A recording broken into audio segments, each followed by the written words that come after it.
إن الحمد كله لله والصلاة والسلام على رسول الله.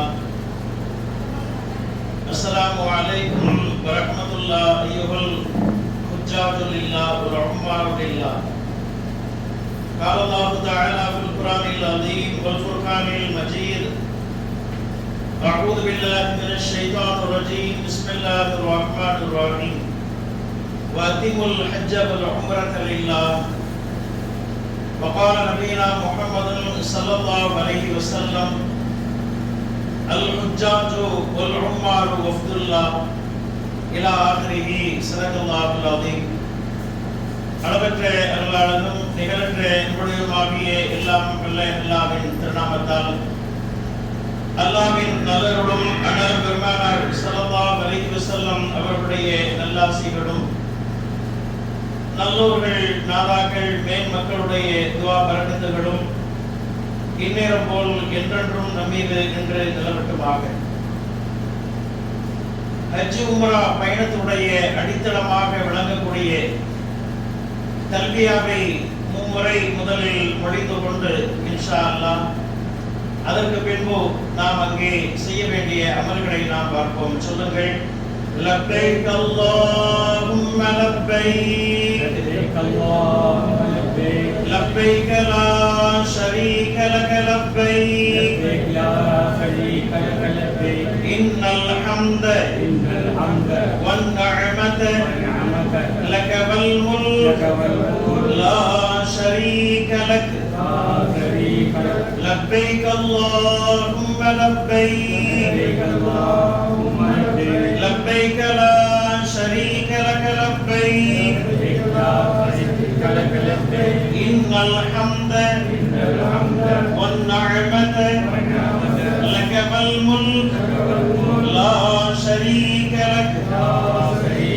لبيك اللهم لبيك، لبيك لا شريك لك لبيك، إن الحمد والنعمة لك والملك لا شريك لك. الحمد لله. அல்லாஹ்வுடைய மிகப்பெரிய கிருபையினால் அவனது ஹபீப் ஸல்லல்லாஹு அலைஹி வஸல்லம் அவர்களுடைய மேலான அழைப்பினால் வரக்கூடிய புதன்கிழமை காலை சென்னையில் இருந்து இன்ஷா அல்லாஹ் நாம் எல்லாம் புனித உம்ராவிற்கு கிளம்ப இருக்கின்றோம். அல்ஹம்துலில்லாஹ். அன்புக்குரிய ஹாஜிகளே, ஹஜ்ஜாக்களே, புனிதமான இந்த பயணத்தில் ஒவ்வொரு இடத்திலும் நாம் செய்ய வேண்டிய அந்த அமல்களை ஓரளவு தெளிவாக இங்கே விளங்கிக் கொண்டோம் என்றால் அங்கே நாம் அமல் செய்வதற்கு மிக மிக வசதியாக இருக்கும். குர்ஆனில் அல்லாஹ் சொல்கின்றான்: வஅத்திமுல் ஹஜ்ஜ வல் உம்ரத லில்லாஹ். ஹஜ்ஜையும் உம்ராவையும் அல்லாஹ்விற்காக நீங்கள் பரிபூர்ணமாக நிறைவேற்றுங்கள் என்று அல்லாஹ் சொல்கிறான். ஒரு முக்கியமான ஒரு அமலை செய்வதற்காக நாம் செல்கின்றோம். பல ஆயிரக்கணக்கான கிலோமீட்டர்கள் கடந்து போய் செய்ய இருக்கின்றோம். மற்ற அமல்கள் எல்லாம் அப்படி அல்ல. தொழுக வேண்டுமானால் பக்கத்தில் இருக்கக்கூடிய பள்ளிவாசலிலே போய் நாம் தொழுதுவிடலாம். நோன்பு நோக்க வேண்டுமானால் நம்முடைய இருக்கக்கூடிய இடத்திலிருந்தே நாம் நோன்பை நோற்று கொள்ளலாம். இன்னும் பிற கடமைகள், அந்த கடமைகளை செய்வதற்கு பெரிய அளவிற்கு பொருளாதாரம் தேவையில்லை. அதிகமான தூரங்கள் நடந்து போக வேண்டிய அவசியம் இல்லை. ஹஜ் என்கின்ற உம்ரா என்கின்ற இந்த அமலை தவிர, ஹஜ் என்பது கடமை, உம்ரா என்பது ஒரு சுன்னத்தான ஒரு காரியம். ஹஜ் செய்வதற்கான சாத்தியக்கூறுகள் இல்லாதவர்கள், முடியாதவர்கள், அல்லது அந்த அளவுக்கு பொருளாதார வசதி வாய்ப்பு இல்லாதவர்கள், அவர்களுக்கு அல்லாஹ் கொடுத்திருக்கக்கூடிய இன்னொரு வாய்ப்பு தான் இந்த உம்ரா என்கின்ற சுன்னத். ஹஜ் கடமை, உம்ரா என்பது சுன்னத். ஹஜ் என்பது நிறைய நாட்கள் அதற்கு வேண்டும், நிறைய இடங்களில் நிறைய அமல்கள் செய்ய வேண்டும். உம்ரா என்பது ஒரு மினி ஹஜ். ஒரு குறைந்த நேரத்தில் ஒரு சில இடங்களில் செய்யக்கூடிய ஒரு சில காரியங்கள் தான். இது ஒரு மினி ஹஜ். ஹஜ்ஜாக இருந்தாலும் உம்ராவாக இருந்தாலும் அதை நாம் அல்லாஹ் செய்ய சொல்கின்ற பொழுது அல்லாஹ் குர்ஆனிலே இப்படி சொல்கின்றான், பரிபூர்ணமாக நிறைவேற்றுங்கள், அல்லாஹ்விற்காக நீங்கள் நிறைவேற்றுங்கள் என்று அல்லாஹ் குர்ஆனிலே சொல்கின்றான். அன்புக்குரிய ஹஜ்ஜாக்களே, ஹாஜிமார்களே, இது பயான் அல்ல. இப்போது நாம் நடத்தக்கூடியது பயான் நிகழ்ச்சி அல்ல. உம்ராவினுடைய ஒரு பாடம், வழிகாட்டுதல் பாடம். இடையில் நாம் பேசிக்கிட்டு இருக்கும் பொழுது உங்களுக்கு ஏற்படக்கூடிய சந்தேகங்களை நீங்கள் இடையிலும் கேட்கலாம். இது ஒரு பாட கிளாஸ், எனவே கவனமாக கேட்க வேண்டும். பயான் என்று நினைத்தாலே தூக்கம் வரும். பொதுவாக எல்லோருக்கும் இயல்பான ஒன்று, பயானை கேட்கின்றோம் என்று நினைத்தாலே தூக்கம் வரும். அதனால் இது ஒரு பாடம். பாடம் என்பது நானும் பேசிக் கொண்டிருப்பேன், இடையில் நீங்களும் உங்களுடைய கருத்துக்களை சொல்லலாம். Two way. பயான் என்பது உண்மைதான். இப்போது நன்றாக நீங்கள் கவனியுங்கள். இந்த தாய்மார்கள் பெஞ்சை இப்படி போட்டு பார்க்கிற மாதிரி இன்னைக்கு இருந்துக்கிறோம். நன்றாக நான் இப்போது சிந்தித்து பார்க்க வேண்டும். நீங்கள் ஹஜ்ஜி செய்யுங்கள், உம்ரா செய்யுங்கள் என்று அல்லாஹ் சொல்லவில்லை. ஹஜ் உம்ரா சம்பந்தப்பட்ட எல்லா கூட்டத்திலும் நாம் சொல்லக்கூடிய விஷயம் இதுதான். ஹஜ்ஜிக்கு போங்க, ஹஜ்ஜை செய்யுங்க, உம்ராவுக்கு போங்க, உம்ராவை செய்யுங்க அப்படின்னு அல்லாஹ் சொல்லலை. ஹஜ்ஜையும் உம்ராவையும் பரிபூர்ணமாக நிறைவேற்றுங்கள் அப்படின்னு அல்லாஹ் சொல்றான். அடுத்து இரண்டாவது, அல்லாஹ்விற்காக செய்யுங்கள் அப்படின்னு அல்லாஹ் இரண்டாவது சொல்றான். அப்ப நாம செய்யக்கூடிய இந்த உம்ராவில் நாம கவனிக்க வேண்டிய ரெண்டு விஷயம், அங்க போய் நாம் செய்யக்கூடிய ஒவ்வொரு காரியங்களையும் பரிபூர்ணமாக செய்யணும். செய்யக்கூடிய ஒவ்வொரு காரியத்தையும் அல்லாஹ்விற்காக செய்கிறேன் என்கின்ற எண்ணத்திலே நாம் செய்ய வேண்டும்.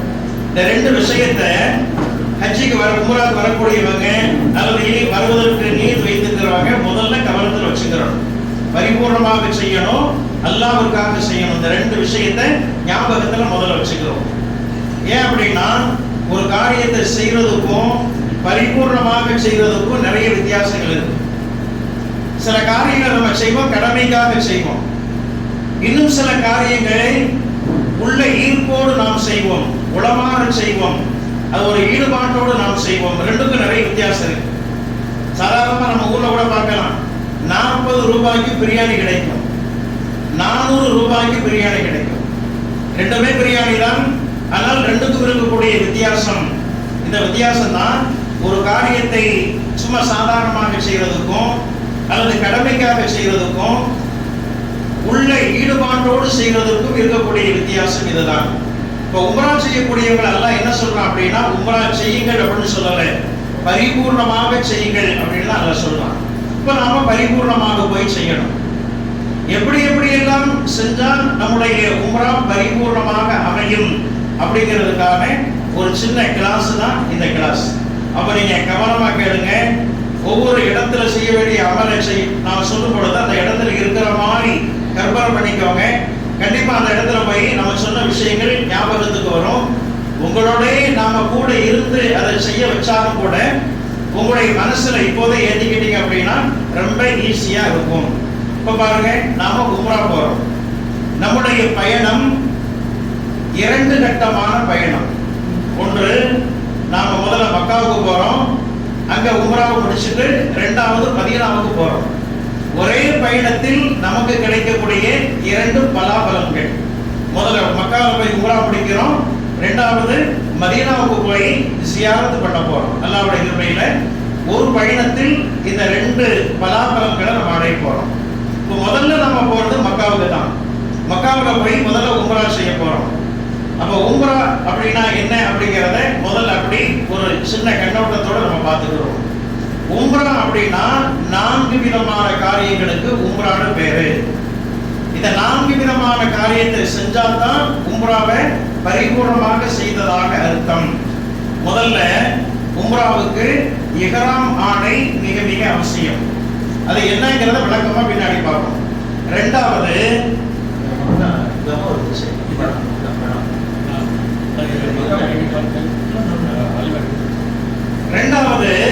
மக்காவில் போய் கஅபாவை தவாஃப் செய்யணும்.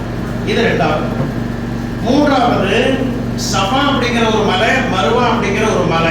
இந்த ரெண்டு மலைக்கு மத்தியில தொங்கோட்டம் ஓடணும். இது மூன்றாவது. நான்காவது தலைமுடி களைகிறது. ஆண்களுக்கு ஒரு மாதிரி, பெண்களுக்கு ஒரு மாதிரி. இந்த நான்குக்கு பேரு தான் உம்ரா அப்படின்னு பேரு. ரொம்ப ரொம்ப சிம்பிளா நம்ம அப்படியே மனசுல வச்சுக்கலாம். நான்கே காரியம்: இஹ்ராம், தவாஃப் செய்யறது, ஒரு தொங்கோட்டம் ஓடுறது, அப்புறம் முடி களைகிறது. இந்த நான்கு காரியம் தான். இந்த நான்கு காரியத்தை இப்படி நம்ம ஞாபகத்தில் வச்சுட்டோம் அப்படின்னா ஈஸியா மனசுல புரியும். இந்த நான்கு காரியத்துல ரெண்டு காரியம் நம்முடைய உடல் சம்பந்தப்பட்டது. உடலோடு செய்ய வேண்டிய காரியங்கள் ரெண்டு காரியம். இன்னும் ரெண்டு காரியம் அங்க இருக்கக்கூடிய இடம் சம்பந்தப்பட்டது. அங்க இருக்கக்கூடிய இடத்துல போய் பண்றது. இப்ப ஃபர்ஸ்ட் பாருங்க, இஹ்ராம். இஹ்ராமை நம்முடைய உடம்புல அணியுவோம். கடைசி பாருங்க, முடி எடுக்கிறது. முடி எடுக்கிறது நம்முடைய உடலில் இருக்கக்கூடிய ஒரு உறுப்பு. அப்போ ஒன்னாவதும் நான்காவதும் நம்முடைய உடல் சம்பந்தப்பட்டது. இரண்டாவதும் மூன்றாவதும் இடம் சம்பந்தப்பட்டது. காபாவை சுத்தி நம்ம தவாஃப் செய்யணும்.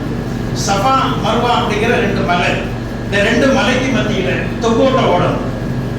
அப்போ மூன்றாவதும் இரண்டாவதும் மூன்றாவதும் இரண்டு இடங்கள் சம்பந்தப்பட்டது. இப்ப இப்படி ஞாபகத்தில் வச்சுக்கிட்டோம் அப்படின்னா நமக்கு ஈஸியா புரியும். அப்போ நம்முடைய அல்லாஹ் ஏன் இப்படி நான்கு இப்படி வச்சிருக்கிறோம் அப்படின்னா அதுல ஒரு தத்துவம் இருக்குது. நம்முடைய உடலை அல்லாஹ்வுடைய ஆதி இல்லமாகிய இடத்தில் கொண்டு போய் சமர்ப்பணம் செய்யறது. நம்முடைய உடம்புனா உடம்பு மட்டும் இல்லை, உடம்புல ரூஹ் இருக்கு, உயிர் இருக்கு. உயிர் இருக்கிற வரைக்கும் தான் நம்முடைய உடம்புக்கு மரியாதை. இப்போ உயிரோடு இருக்கக்கூடிய இந்த உடலை அல்லாஹ்வுடைய இடத்தோடு கொண்டு போய் நாம் அப்படியே இணைப்பது. அப்படி இணைச்சிட்டோம் அப்படின்னா அல்லாஹ்ட்ட நாம விரும்புறதையெல்லாம் நாம் அடைஞ்சிக்கிறலாம். எதையெல்லாம் அல்லாஹ்விடத்திலே சாதிக்க நினைக்கின்றோமோ எல்லாவற்றையும் நாம சாதிச்சுக்கலாம். இதுதான் இந்த உம்ராவுடைய தத்துவம். இந்த நான்குல ரெண்டு உடல் சம்பந்தப்பட்டது, ரெண்டு இடம் சம்பந்தப்பட்டது அப்படிங்கிற தத்துவம் இதுதான். இப்ப பாருங்க, நாலுல ஒவ்வொன்றா பார்க்கணும். இப்ப நாலு எல்லாத்தையும் ஞாபகம் வந்துருச்சு தானே. உம்ராவில் உள்ள நான்கு காரியங்கள்: இஹ்ராம், தவாஃப், தொங்கோட்டம், முடி களைகிறது. நான்கு ஞாபகத்தில் வந்துருச்சு. இப்ப பாருங்க, ஒன்னொன்னா பார்ப்போம். முதல்ல நாம செய்ய வேண்டியது இஹ்ராம். இப்ப அதுக்கு முன்னாடி இன்னொரு விஷயம், நம்முடைய பயணத்தை மூன்று பிரிவாக நாம பிரிச்சுக்கிறோம். பயணத்திற்கு முன்னாடி செய்ய வேண்டிய சில காரியங்கள், பயணத்தில் செய்ய வேண்டிய காரியங்கள், பயணத்தில் முடித்துவிட்டு செய்ய வேண்டிய காரியங்கள், இப்படி மூன்று பிரிவா பிரிச்சுக்கிறோம். இப்போ முதல் ஸ்டேஜ்ல நம்ம இருக்கிறோம். பயணத்திற்கு முன்னாடி உள்ள காலகட்டத்தில் நம்ம இருக்கிறோம். முதல்ல பயணத்துல முன்னாடி உள்ள காலகட்டம், பயணத்தில் நேரம், அப்புறம் அங்க போய் செய்ய வேண்டிய அமல்கள், மூன்றாவது பயணத்தை முடிச்சுட்டு ஊருக்கு வரக்கூடிய காலகட்டம். இந்த மூன்று மாதிரி நம்ம பிரிச்சுக்கிறோம். இப்போ முதல் காலகட்டத்தில் இருக்கிறோம். இப்போ நாம செய்ய வேண்டிய விஷயங்கள் என்ன அப்படின்னா, முதல்ல சலவாத்துகளை அதிகமாக நம்ம ஓதிக்கிறோம். ஏன் அப்படின்னா இரண்டாம் கட்டமாக நம்ம மதீனாவுக்கு போறோம். ஸல்லல்லாஹு அலைஹி வஸல்லம் அவங்கள போய் சந்திக்க போறோம். ஸல்லல்லாஹு அலைஹி வஸல்லம் அவங்கள போய் சந்திக்கணும் அப்படின்னா அவங்க விரும்பாம அந்த ஊருக்குள்ள நம்ம போக முடியாது.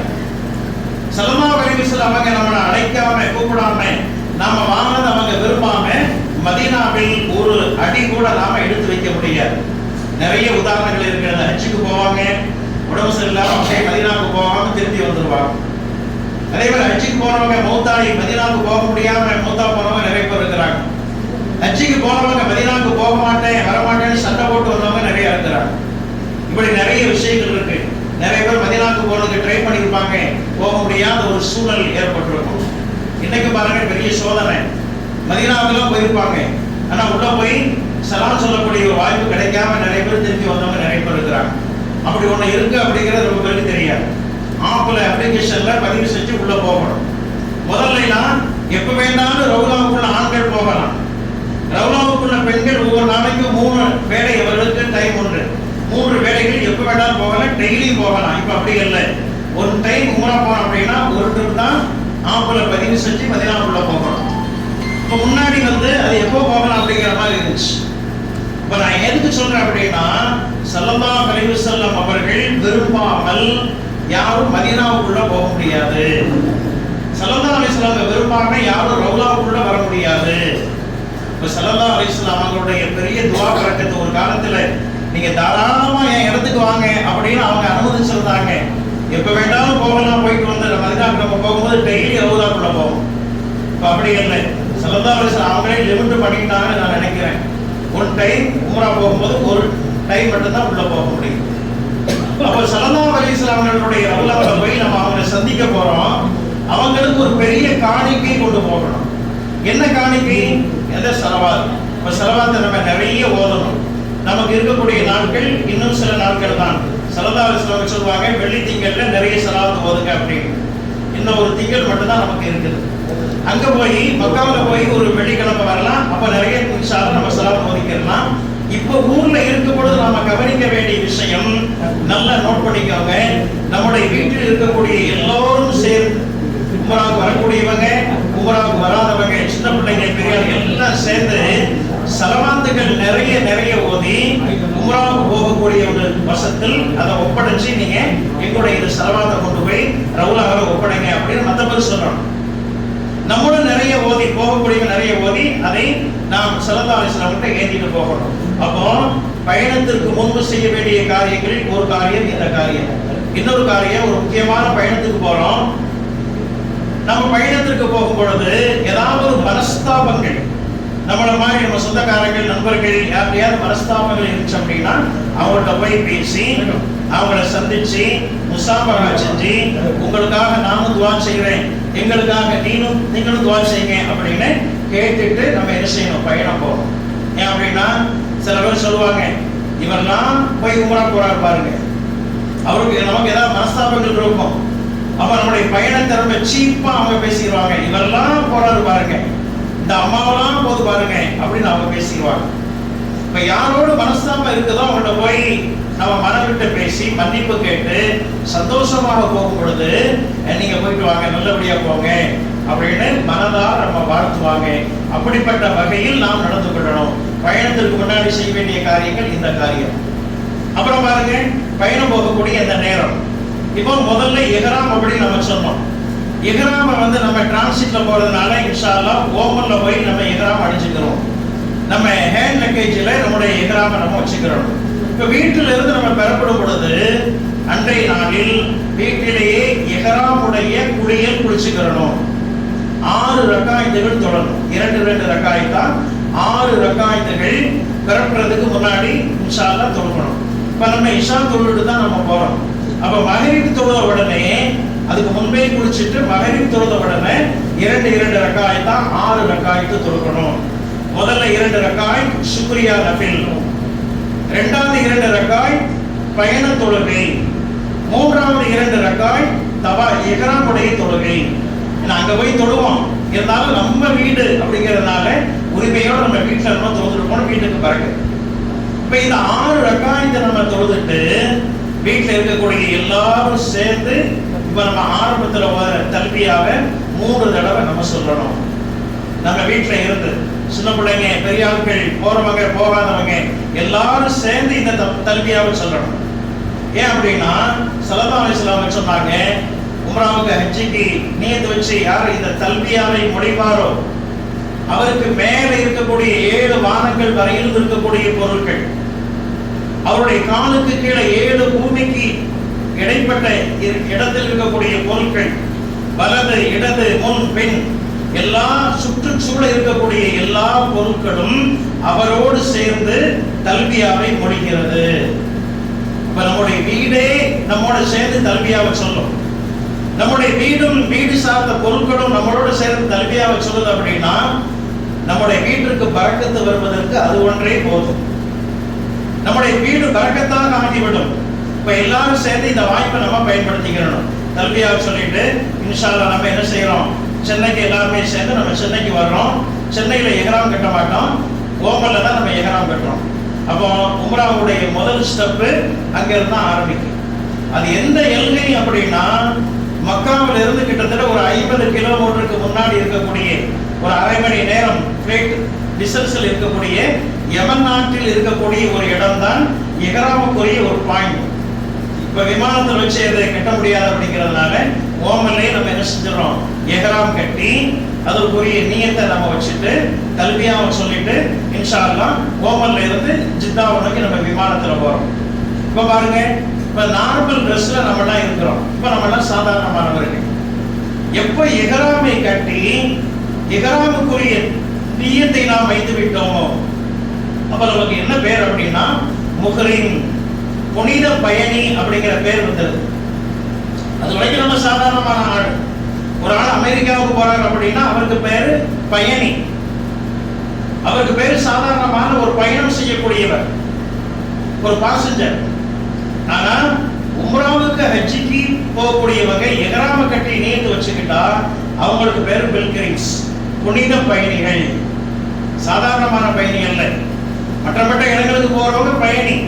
அல்லாஹ்வுடைய இல்லத்திற்கு அந்த நியத்தோட அந்த தயாரிப்போட போகும் பொழுது நமக்கு கிடைக்கக்கூடிய பெயர் புனித பயணி. இப்போ புனித பயணி அப்படிங்கிற பெயரை எப்ப நாம எடுக்கிறோமோ அப்ப நம்ம கொஞ்சம் ஜாக்கிரதையாக இருந்து கொள்ள வேண்டும், கொஞ்சம் கவனமாக இருந்து கொள்ள வேண்டும். ஏன் அப்படின்னா அதுக்கு முன்னாடி வரைக்கும் சில காரியங்கள் நமக்கு ஹலாலா இருக்கலாம். இஹ்ராம கட்டி நியத்து வச்சுட்டோம் அப்படின்னா அந்த ஹலாலா இருக்கக்கூடிய காரியங்கள் ஹராம் ஆகிவிடும். அதனால முஹ்ரிம் அப்படிங்கிற பெயர், ஹராம் ஆக்கியவர் அப்படின்னு பெயர். இப்ப நல்லா பாருங்க, இப்ப நம்ம தொப்பி போட்டிருக்கிறோம். தொப்பி போடுறது அப்படிங்கிறது ஸல்லல்லாஹு அலைஹி வஸல்லம் காட்டி தந்த சுன்னத், ஒரு நன்மையான காரியம். எப்போ இஹ்ராம் கட்டி நியத்து வச்சுட்டோமோ தொப்பி போடுவது குற்றமாகிவிடும், ஹராம் ஆகிவிடும். அது வரைக்கும் நமக்கு ஹலால், ஹலால் மட்டுமல்ல சுன்னத்து. ஆனால் அந்த ஹலாலாக இருக்கிறது இப்போ ஹராம் ஆகிவிடும். அத்தர் தேய்ப்பது சுன்னத், ஸல்லல்லாஹு அலைஹி வஸல்லம் காட்டி கொடுத்திருக்கிறாங்க. எப்ப இஹ்ராம் கட்டி நம்ம நியத்து வச்சுட்டோமோ அத்தர் தேய்ப்பது ஹராம். தலைக்கு எண்ணெய் தேய்ப்பது சுன்னத், தலையை சீவுறது சுன்னத். இஹ்ராம் கட்டி நம்ம நியத்து வச்சுட்டோம் அப்படின்னா தலைக்கு எண்ணெய் தேய்க்க கூடாது, தலையை சீவ கூட செய்யக்கூடாது, முடி உதிரும் அப்படிங்கிறதுனால. இப்ப நல்லா ஞாபகத்தில் வச்சுக்கோங்க, இஹ்ராம் கட்டி நியத்து வச்சுட்டோம் அப்படின்னா ஹலாலாக இருக்கக்கூடிய பல காரியங்கள் ஹராம் ஆகிவிடும். நல்லா ஞாபகத்தில் வச்சுக்கிறோம். உங்களுக்கு ஒரு புக்கு ஒன்று கொடுக்கப்படும், அந்த புக்கில் எல்லா டீட்டெயில்ஸும் இருக்குது. எப்போ நீங்க இஹ்ராமுக்குள்ள வந்துட்டீங்களோ என்னென்ன செய்யக்கூடாது அப்படிங்கிற டீட்டெயில்ஸ் இருக்கு, இன்ஷால்லா படிச்சு பாருங்க. பெண்கள் தலைக்கு பூ வைக்க கூடாது. அங்க போய் யாரும் வைக்க போறதில்ல, மஸ்கட்ல விமான நிலையத்துல ஓமல் அது கிடைக்காது. ஆனா நம்ம கவனத்தை வச்சுக்கிறோம், பூ பெண்கள் சூடக்கூடாது, எந்த உயிரையும் யாரும் கொல்லக்கூடாது. இப்ப பேன் குத்துறது கூட நம்ம தவிர்த்துக்கிறோம், ஒரு எறும்பை ரசிக்கிறது அதை எல்லாருமே தவிர்த்துக்கிறோம். ஆண்களை பொறுத்தவரையில் இஹ்ராமுக்குள்ள வந்துட்டோம் அப்படின்னா காலை மூடுற மாதிரி செப்பல் போடக்கூடாது, ஹவாய் செப்பல், பால் செப்பல் தான் நம்ம போடணும். இஹ்ராமுக்குள்ள எப்ப நம்ம வந்துட்டோமோ அதுக்கு பிறகு இந்த ட்ரெஸ்ஸை கலந்துட்டு வேற ட்ரெஸ் நம்ம ஆண்கள் என்ன செய்யக்கூடாது, மாற்றக்கூடாது, தையல் ஆடையை அணியக்கூடாது. இஹ்ராம் அப்படின்னாலே தையல் இல்லாத இந்த ரெண்டு உடுப்புகள், இதுக்கு பேர் தான் இஹ்ராம்னு பேர். எப்படி உடுத்தணும்னு சொல்லி கடைசியில் காட்டுறேன். இதை ஏன் நல்லா நீங்க புரிஞ்சுக்கிறோம், ஏன் அப்படின்னா சில பேர் சில தப்பு செய்வாங்க, நம்ம கூட வந்து அந்த மாதிரி பண்ணியிருக்கிறாங்க. இங்க இருந்து இஹ்ராமை கட்டி நியத்து வச்சுட்டு எல்லாம் பண்ணி போட்டு நம்ம அங்கே மக்காவில் ஒரு அரை மணி நேரம் ரெஸ்ட் எடுத்துட்டு அப்புறம் போவோம் அப்படின்னு சொன்ன உடனே அவங்க அப்படியே மஃப்திக்கு மாறிக்கிடுவாங்க. நம்மகிட்ட கேட்காம கேட்டிருக்கலாம், தெரியாமல் என்ன செய்வாங்க அப்படின்னா இஹ்ராமை கட்டி போட்டு சாதாரண கைலியை ஊற்றிக்கிடுவாங்க, தையலுடைய கைலியை. அப்போ அது பெரிய தப்பு. அந்த மாதிரி செஞ்சா சில ரியால்கள் சதக்கா கொடுத்தால்தான் அந்த தப்பு நீங்கும். அப்ப கடைசியில உம்ராவை நம்ம கம்ப்ளீட் செய்யறது வரைக்கும் இந்த ஆடையை நம்ம கழட்டக்கூடாது. கலட்டி வேற ஆடை போடணும் அப்படின்னா இதே மாதிரி ஆடையை தான் போடணும். சில பேர் என்ன செய்வாங்க அப்படின்னா கோமல்ல தனியா போய் இஹ்ராம் கட்டிட்டு வருவாங்க, இருக்கிற பனியனை கலட்டாம அல்லது கலட்ட மறந்து பனியனுக்கு மேல கட்டிட்டு வந்து மக்காவில் வந்து காபாவில் வந்து நம்ம கண்டுபிடிச்சி மேல துணி தூக்கும் போது உள்ள பனியை இருக்கும். இப்போ போடக்கூடாது ஹாஜியார் அப்படின்னு சொன்னா உங்களுக்கு தெரியலையே அப்படிம்பாங்க. இப்போ நல்லா ஞாபகம் வச்சுக்கோங்க, ஆண்களை பொறுத்தவரையில் உடம்பில் வேறு எந்த தையல் உடைய ஆடையும் இருக்கக்கூடாது. முழுக்க முழுக்க இந்த இரண்டு ட்ரெஸ் தான் இருக்கணும். அப்போ அவங்க உள்ளாட போடணும் அப்படிங்கிற ஒரு கட்டாயம் இருந்துச்சு அப்படின்னா சில தங்கடங்கள், சில சுகக்குறைவுகள் டாக்டர் சொல்லியிருப்பாங்க, கீழே உள்ளாட நீங்க போட்டுதான் ஆகணும் அப்படின்னு சொல்லியிருந்தா அவங்களுக்கு மட்டும் அந்த சலுகை. அவங்க மட்டும் என்ன செய்யலாம், கீழே உள்ளாட போட்டுக்கலாம், பனியம் போடக்கூடாது. இப்ப நல்லா கவனிங்க, இஹ்ராம் அப்படிங்கிறது இந்த ரெண்டு ட்ரெஸ். எப்போ அதை போட்டு நம்ம நியத்து வச்சுட்டோமோ செய்யக்கூடாத பல காரியங்கள் இருக்கு, அதை முற்றிலுமாக நம்ம தவிர்த்து கொள்ளணும். இப்ப பாருங்க, அல்லாஹ்வுடைய கிருபையில ஓமன் ஏர்போர்ட்ல நம்ம எஹ்ராம கட்டி நம்ம நியத்து வச்சிட்டோம். அங்க நியத்து உங்களுக்கு சொல்லி கொடுக்கப்படும். துஆ செஞ்சுட்டு இன்ஷா அல்லாஹ் அங்க இருந்து நம்ம என்ன செய்யறோம், நம்ம அடுத்த ஸ்டெப்புக்கு நம்ம போறோம். இப்ப பாருங்க, முதல் காரியம் முடிஞ்சு போச்சு. இப்ப இரண்டாவது காரியம், இப்ப நம்ம விமானத்தில் நம்ம பயணம் செய்யறோம். விமான பயணம் செய்யக்கூடிய நேரத்தில் சென்னையில ஏர்போர்ட்ல இருக்கக்கூடிய ஓய்வு நேரத்தில் தேவையில்லாத பேச்சுக்களை நம்ம குறைச்சிக்கிறணும். அப்படின்னா இந்த பயணத்தில் கிடைக்கக்கூடிய ஒவ்வொரு வினாடி நேரங்களும் கோல்டன் ஹவர். அந்த மாதிரி ஒரு நேரம் திரும்ப நம்ம வாழ்க்கையில வருமானு சொல்ல முடியாது. பொதுவாகவே எந்த வெளியூருக்கோ எந்த வெளிநாட்டுக்கும் போகும் பொழுது பயணிகளாக நம்ம இருக்கும் பொழுது செய்யக்கூடிய துவாவை அல்லாஹ் அங்கீகரிச்சு கொள்வான், அல்லாஹ் ஏற்றுக்கொள்வான் சாதாரணமாகவே. இப்ப நம்ம போற பயணம் புனித பயணம், அல்லாஹ்வுடைய புனித இல்லத்திற்கு போறோம், அல்லாஹ்வுக்காக போறோம். அப்படிங்கும் பொழுது இந்த நேரத்தில் கேட்கக்கூடிய துவாவை அல்லாஹ் கட்டாயமாக ஏற்றுக்கொள்வான். அப்ப எங்கேயாவது ஓய்வு நேரம் கிடைச்சிச்சு அப்படின்னா நம்ம துவா செஞ்சுக்கிட்டே இருக்கலாம், குர்ஆன் ஓதிக்கிட்டே இருக்கலாம், நமக்கு தெரிஞ்ச தஸ்பீகுகளை தெரிஞ்ச திக்ருகளை நம்ம ஓதிக்கிட்டே போகலாம். தேவையில்லாத விஷயங்களை குறைச்சிக்கிட்டு நம்ம கவனமாக போகணும். முக்கியமா ஒரு செய்தி, ஒரு விஷயம் இமாம்கள் சொல்லுவாங்க, இஹ்ராம கட்டி நியத்து வச்சிட்டோம் அப்படின்னா திருமணம் சம்பந்தப்பட்ட விஷயங்களை கூட பேசக்கூடாது, தாம்பத்தியம் கூடாது, அறவே கூடாது. இமாம்கள் ஒரு விளக்கம் சொல்லுவாங்க, திருமணம் சம்பந்தப்பட்ட செய்திகளை கூட பேசக்கூடாது. அப்படின்னா அங்க போய் ஒரு ஓய்வு நேரத்துல ஒரு ஓரத்துல உட்கார்ந்து நம்ம பொண்ணுக்கு இந்த மாப்பிள்ளையை பேசலாமா, அல்ல நம்ம பையனுக்கு இந்த பொண்ணை பேசலாமா அப்படின்னு திருமணம் சம்பந்தப்பட்ட செய்திகளை கூட பேசக்கூடாது அப்படின்னு இமாம்கள் சொல்றாங்க. அப்ப நம்ம அந்த ஓய்வு நேரங்களில் திருக்குர்ஆனை ஓதலாம், திக்ரை ஓதலாம், தஸ்பீஹ் ஸலவாத் எதை வேண்டுமானாலும் துஆ ஓதிக்கிட்டே நம்ம வரணும். தல்பியாக நிறைய சொல்லிக்கிட்டே வரணும். இப்ப பாருங்க, அல்லாஹ்வுடைய கிருபையில ஜித்தாவில் போய் நம்ம இறங்கிட்டோம். இப்ப நம்ம இறங்கி இருக்கிற இடம் எந்த இடம்? ஜித்தா அப்படிங்கிற இடம். அந்த இடத்துல இருக்கிற மாதிரி கற்பனை செஞ்சுட்டு வாங்க, உங்களுக்கு ஈஸியா போயிடும். இப்ப நம்ம எங்க இறங்கி இருக்கிறோம்?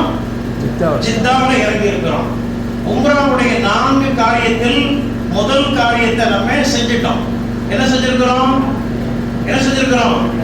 இஹ்ராம் கட்டி. இது பாடம் முதல்ல சொல்லிட்டேன், பயான் இல்ல, அதனால கேட்கும் போது நீங்க சொல்லணும். முதல் காரியத்தை நம்ம செஞ்சிட்டோம், இஹ்ராம் கட்டிட்டோம். பாக்கி 3 காரியம் போய் செய்யணும். இப்ப பாருங்க, இப்ப ஜித்தாவில் இறங்கி இருக்கிறோம்.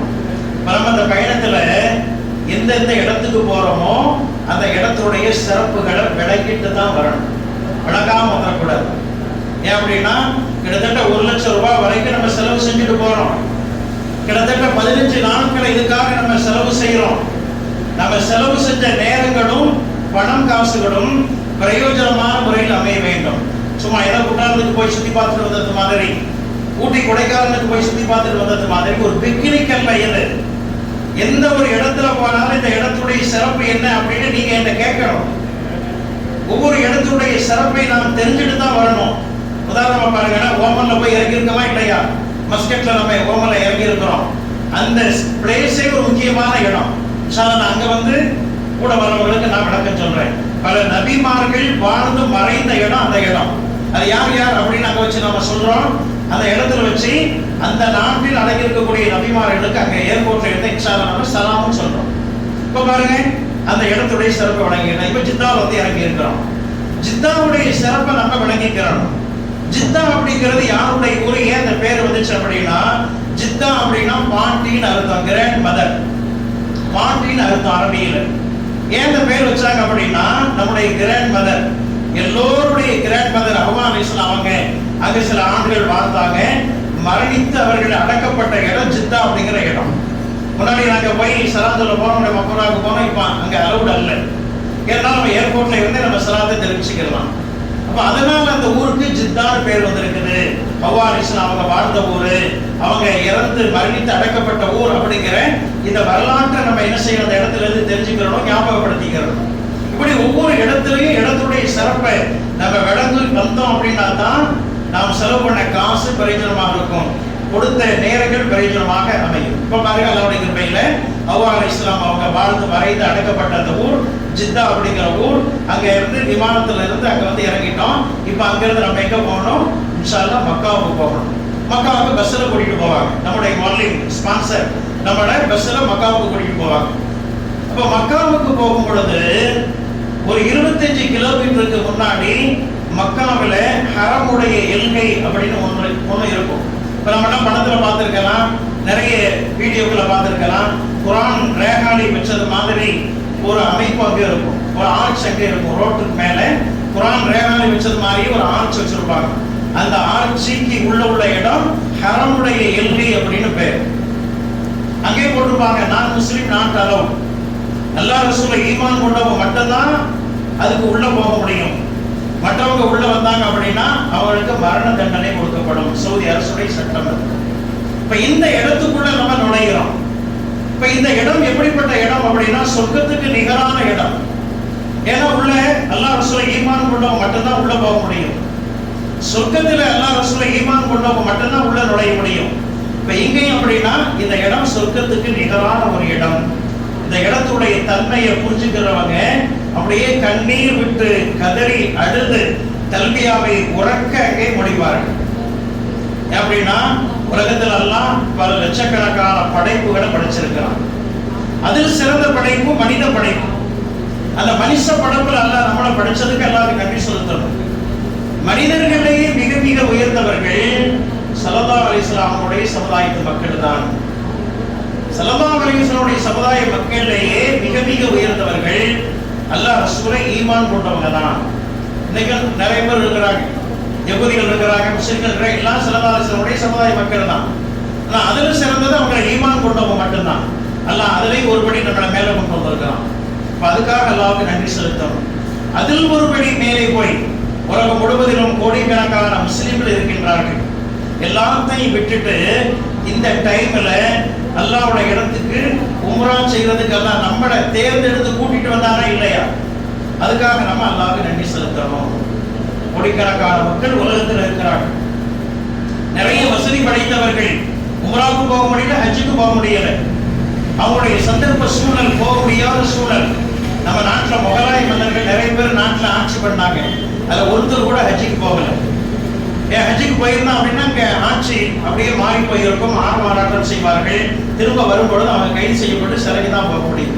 அதுக்கு பயந்தே அவங்க ஹஜ்ஜுக்கு போகல. இன்னும் நிறைய நபர்கள் வசதி படைத்தவர்கள் அவங்களுடைய தொழில், ஒரு நிமிஷம் கூட தொழில இருந்து அங்கிட்டு போக முடியாது. இப்போ ஹஜ் உம்ரா போகக்கூடிய வாய்ப்பு அவங்களுக்கு பணம் இருந்தும் கிடைக்கல. அல்லாஹ் நம்மளை இதுக்காகவே நம்முடைய நாட்டில் இருந்து பல லட்சக்கணக்கான நபர்கள் இருந்தும் நம்ம சிலரை அல்லாஹ் தேர்ந்தெடுத்து போறானா இல்லையா? அதுக்காக நம்ம என்ன செய்யணும்? அல்லாஹ்வுக்கு நாம நன்றி செலுத்தணும். நம்ம உம்ராவுக்கு போறோம் அப்படின்னா சும்மா போகல, கஅபாவை பார்க்கணும், சில காரியங்களை செய்யணும் அப்படிங்கிறத போகல. அல்லாஹ் இந்த உலகத்தை அழிவில் இருந்து காப்பாற்றுவதற்காக நம்ம இங்கிருந்து அழைச்சிட்டு போறோம். இப்ப பாருங்க, அங்க போய் நம்ம தவாஃப் செய்யறோம். கஅபாவை நம்ம என்ன செய்யறோம் அப்படின்னா தவாஃப் செய்யறோம். ஸல்லல்லாஹு அலைஹி வஸல்லம் சொல்லி இருக்கிறாங்க, தவாஃப் செய்யற காலம் வரையிலும் தான் இந்த உலகம் அழியாமல் இருக்கும். தவாஃப் செய்யறத நிறுத்திட்டாங்க அப்படின்னா உலகம் அழிவுக்கு வந்துருச்சுன்னு அர்த்தம். புராண காலத்துல யாரும் ஹஜ்ஜுக்கும் போகல, உம்ராவுக்கும் போகல. ஆனா தவாஃப் நிறுத்தினாங்களாம்? தவாஃப் நிறுத்தல. தவாஃப் நடந்துகிட்டே இருந்துச்சு. நம்ம டிவில பார்த்துருப்போம். சுத்தி ஒரு கட்டையை வச்சு அங்க வேலை செய்யக்கூடியவங்களை ஷிஃப்ட் முறையில தவாஃப் செஞ்சுக்கிட்டே இருப்பாங்க. ஏன் அப்படின்னா அவங்களை ஸ்டாப் பண்ணணும் அப்படின்னா உலகமே அழிந்து போய்விடும். அப்துல்லா இப்னு சுபைர் தபல் தாபியினுடைய காலத்துல அவங்க கஅபாவில் மக்கள் தவாஃப் செஞ்சுக்கிட்டு இருக்கிறாங்க. கடுமையான வெள்ளம். இன்னைக்கு தண்ணி வெளியில போறதுக்கு எல்லா வசதி இருக்குது. அன்னைக்கு தண்ணி வெளியே போகல. ஒரு ஆள் உயரத்துக்கு தண்ணி கஅபாவுக்கு முன்னாடி தேங்கிடுச்சு. இப்ப மழை பெய்ஞ்சு தண்ணி தேங்கினோடனே எல்லாரும் மேலே ஏறிட்டாங்க. தவாஃப் செய்யறதுக்கு யாருமே இல்லை. இவங்க பார்க்கறாங்க, யாருமே இல்லைன்ற உடனே அப்படியே ஆடையோடு உள்ளே குதித்து 7 தடவை அப்படியே நீச்சல் அடிச்சு வந்தாங்க. கொஞ்சம் மழை நின்ற உடனே மற்ற மக்களும் வந்தாங்க, அவங்க மேலே ஏறிட்டாங்க. ஏன்னா அப்படின்னா தவாஃப் முற்றிலுமாக நிறுத்தப்பட்டால் உலகம் அழிந்துவிடும். இப்ப நம்ம இங்க இருந்து போய் உம்ரா செய்யறோம், தவாஃப் செய்யறோம். அப்ப ஏன் நம்ம எல்லாம் தேர்ந்தெடுத்து போய் இந்த காரியத்தை செய்ய வைக்கிறோம் அப்படின்னா நம்மின் மூலமாக இந்த உலகத்தை உயிர் கொடுக்க வேண்டும் என்பதற்காக, நம்மின் மூலமாக இந்த உலகத்தை காப்பாற்ற வேண்டும் அப்படிங்கிறதுக்காக அல்லாஹ் நம்ம நாட்டில இருந்து நம்ம அழைச்சிட்டு போறோம். நம்ம இந்த உலகத்தை காப்பாற்றுறதுக்காக போறோம்.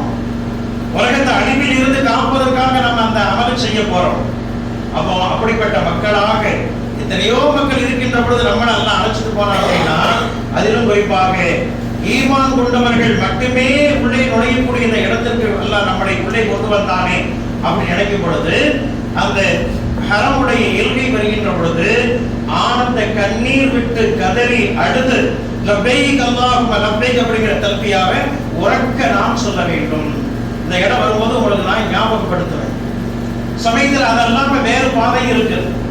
வேறு பாதை இருந்தாலும் அங்கும் இது போன்ற இயற்கை கல்கள் இருக்கும். நம்ம ஞாபகப்படுத்துவோம். இன்ஷா அல்லாஹ் பகல்ல தான் நம்ம போவோம், நைட்ல இல்லை. ஜித்தாவுல இருந்து நம்ம மக்காவுக்கு போறோம் அப்படின்னா நம்மளுடைய இந்த பயணத்தின்படி பகல் நேரத்துல தான், ஈவினிங்ல நம்ம போவோம். அப்போ நம்ம அந்த இடத்தை கண்கூடாக பார்க்கலாம். அப்ப அல்லாஹ்வுடைய கிருபையில ஹரமுடைய எல்லைக்குள்ள இப்ப நம்ம வந்துட்டோம். ஒரு 25 நிமிஷத்துல நம்ம மக்காவுக்குள்ள வந்துருவோம். மக்காவுல தூரமா வரும்பொழுது கிளாக் டவர் நமக்கு தெரியும். இன்னும் கொஞ்சம் பக்கத்துல வந்த பொழுது மக்காவுடைய இந்த மினாராக்கள் நமக்கு தெரியும். காபாவுடைய மினாராவை பார்த்த உடனே நமக்கு இடம் புரியாத ஒரு ஆனந்தம். அல்லாஹ்வுடைய பூமிக்கு வந்துவிட்டோம். லட்சக்கணக்கான நபிமார்கள் ஹஜ்ஜி செஞ்ச இடத்துக்கு எல்லாம் நம்மளை கொண்டு வந்திருக்கிறான் அப்படி நம்ம நினைக்கணும். அல்லாஹ்வுடைய கிருபையில நம்முடைய அறைகள் இருக்கக்கூடிய இடம் இப்ராஹிம் ஹலீல் ரோடு அப்படிங்கிற இடத்துல தான் நாம தங்குறோம். இந்த தெருவுக்கு நிறைய சிறப்பு இருக்கு. இப்ராஹிம் அலைஹிஸ்ஸலாமுடைய பெயர் இந்த ரோட்டுக்கு சூட்டப்பட்டிருக்கு. ஏன் அப்படின்னா, இப்ராஹிம் அலைஹிஸ்ஸலாம் அவங்க தன்னுடைய மகனையும் மனைவியையும் விட்டுட்டு அவங்களுடைய நாட்டுக்கு பலஸ்தீனுக்கு போயிட்டாங்க. அப்ப இஸ்மாயில் அலைஹிஸ்ஸலாம் அவங்களும் ஹாஜரா அலைஹிஸ்ஸலாம் அவங்களும் தனக்கென ஒரு வீட்டை அமைத்து தங்கி கொண்டது இந்த தெருவில் தான், இந்த இடத்துல தான். இன்ஷா அல்லாஹ் அங்கதான் நம்ம தங்குறோம். இந்த வரலாற்றை மீண்டும் அங்கே நாம் ஞாபகப்படுத்திக் கொள்வோம். அவங்களுடைய வரலாறுகள் பெரிய வரலாறு நம்ம இன்ஷா அல்லாஹ் அங்க போய் அந்த இடத்திலிருந்து நம்ம பார்க்கலாம். இப்போ இப்ராஹிம் அலைஹிஸ்ஸலாம் அவர்கள் வாழ்ந்த அவருடைய வீடு இருந்த அந்த தெருவில் தான் அல்லாஹ் நம்மள சில நாட்கள் தங்கக்கூடிய ஒரு பாக்கியத்தை எல்லாம் நமக்கு தந்திருக்கிறான். அல்ஹம்துலில்லாஹ். இப்போ பஸ்ல இருந்து நம்ம என்ன செய்யறோம், இறங்குறோம். முதல்ல வலது காலை வச்சு இறங்கணும். ஏன் அப்படின்னா அது ஒரு புண்ணிய பூமி. எது எதையெல்லாம் சிறந்த இடமோ அங்கெல்லாம் வலது காலை வச்சு போகணும். எது எதையெல்லாம் இதற்கு மாற்றமாக இருக்கோ அங்கெல்லாம் இடது காலத்தான் முதல்ல வைக்கணும். உதாரணமாக பாத்ரூம், லெட்டின், அங்கெல்லாம் இடது காலம் முதல்ல வைக்கணும். அப்போ ஒரு புண்ணிய பூமிக்குள்ள வந்து முதல் ஸ்டெப்பை நாம எடுத்து வச்சிருக்கிறோம். வலது கால நம்ம கவனமாக எடுத்து வைக்கணும். ஏன் அப்படின்னா இந்த இடம் லட்சக்கணக்கான நபிமார்கள் வந்து போன இடம். ஸல்லல்லாஹு அலைஹி வஸல்லம் அவருடைய எல்லா மனைவிமார்களும் பிறந்து வளர்ந்த இடம். ஸல்லல்லாஹு அலைஹி வஸல்லம் அவங்க சின்ன பிள்ளையில பிறந்து ஓடி ஆடி விளையாடின இடம் இந்த இடம். ஆயிரக்கணக்கான சஹாபிகள் வாழ்ந்த இடம் இப்ப நம்ம கால் வச்சிருக்கிற இந்த இடம். அப்ப இந்த வரலாற்றை ஞாபகத்தில் வச்சு கவனமாக முதல் ஸ்டெப்பை நாம எடுத்து வைக்கணும். இப்ப பாருங்க, அல்லாஹ்வுடைய கிருபையில நாம இப்ப ரூமுக்கு போறோம். ரூமுக்கு போயிட்டு அந்த நேர உணவை நம்ம சாப்பிட்டுட்டு நல்ல களைப்பாக இருக்கும். கொஞ்சம் ரெஸ்ட் எடுத்துட்டு போகலாம் அப்படின்னு மனசு சொல்லும். ரெஸ்ட் எடுத்துட்டு போகலாமா? ரெஸ்ட் எடுத்துட்டு போகலாமா? உடனடியாக உங்களாக பிடிக்கணும். கொஞ்சம் ரெஸ்ட் எடுக்கத்தான் சொல்லும். ஏன்னா கிட்டத்தட்ட 5000 கிலோமீட்டருக்கு அப்பால இருந்து வந்திருக்கிறோம். ஊர்ல இருந்து 300 கிலோமீட்டர் தாண்டி சென்னைக்கு போயிருக்கிறோம். நல்ல களைப்பாக இருக்கும். ரூமுக்குள்ள போனவன் நல்லா படிக்கிற நம்முடைய அந்த அறை ஸ்டார் ரூம், நல்ல வசதி மிக்க ஒரு அறை. உள்ள போன உடனே நல்ல ஜிலு ஜிலுன்னு ஏசி வரும். கிட்டத்தட்ட ஒரு அடிக்கு பெட்டு கிடக்கும். 5 இன்ச்சுக்கு பிளாங்கெட்டு போட்டிருப்பாங்க. உள்ள போன உடனே கொஞ்சம் நேரம் தலையை சாய்ச்சிட்டு போகலாம் அப்படின்னு தான் சொல்லும். ஆனா விடக்கூடாது. நானே சொன்னா கூட நீங்க உடனே பிடிக்கணும் அப்படின்னு சொல்லி நீங்க ஆர்வத்தில் நீங்க சொல்லணும். ஏன் அப்படின்னா கொஞ்சம் ரெஸ்ட் எடுத்து போகலாம், தப்பு இல்லை. ஆனா செய்யக்கூடாத பல காரியத்தை செய்யும்படியாக நிலைமை ஏற்பட்டுரும். அங்க போன உடனே நல்ல குளிர் அறை, ஏசி அறை. அப்படியே போன உடனே ஆஜியார் என்ன செய்வார் அப்படின்னா பிளாங்கெட்டை எடுத்து மூடி படுத்துக்கிறார். நம்ம ஏற்கனவே சொல்லியிருக்கிறோம், இஹ்ராம்ல தலையை மறைக்க கூடாது, ஆண்கள் தலையை மறைக்க கூடாது. இப்ப பிளாங்கெட்டை மூடி படுத்துட்டோம் அப்படின்னா தலையை மறைச்ச குற்றம் வந்துடும். சில சில ரியால்கள் அதற்கு சதக்கா கொடுத்து தான் அந்த பாவத்திலிருந்து நம்ம மீளணும். நிறைய நபர்கள் செய்யக்கூடாத பல காரியத்தை செஞ்சிருவாங்க. சில பேர் ஆர்வத்தில் எண்ணெயை தேய்ப்பாங்க, சில பேர் குளிப்பாங்க. குளிக்கிறது தப்பு இல்லை. ஊர்ல இருந்து கொண்டு போன வாசனை சோப்பை, லக்ஸ் சோப்பை தேய்ப்பாங்க. அது ஒரு பெரிய குற்றமாகிவிடும். அப்ப தலைக்கு என்ன தேய்ப்பாங்க. இந்த சில பேர் என்ன செய்வாங்க, எல்லாம் செண்டை கொட்டி கொட்டி தேய்ப்பாங்க. மனம் பூசக்கூடாது.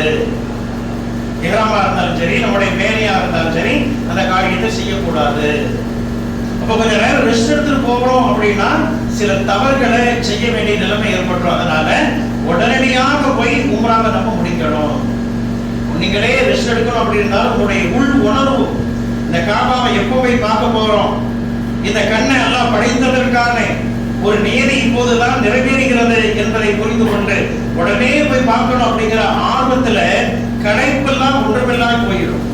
அப்ப அந்த நேரத்தினுடைய உணவை நம்ம சாப்பிட்டுட்டு ஹோட்டலுடைய கார்டு, விசிட்டிங் கார்டை வாங்கிட்டு நம்மளை கூட்டிட்டு போற கைடுடைய செல் நம்பரை அதுல குறிச்சு வச்சுக்கிட்டு நம்ம ரூம்ல இருந்து நம்ம எங்க வைப்போம், இன்ஷா அல்லாஹ் ஹரம் ஷரீஃபிற்கு வருகிறோம். நல்லா யாவது வச்சுக்கிறோம்.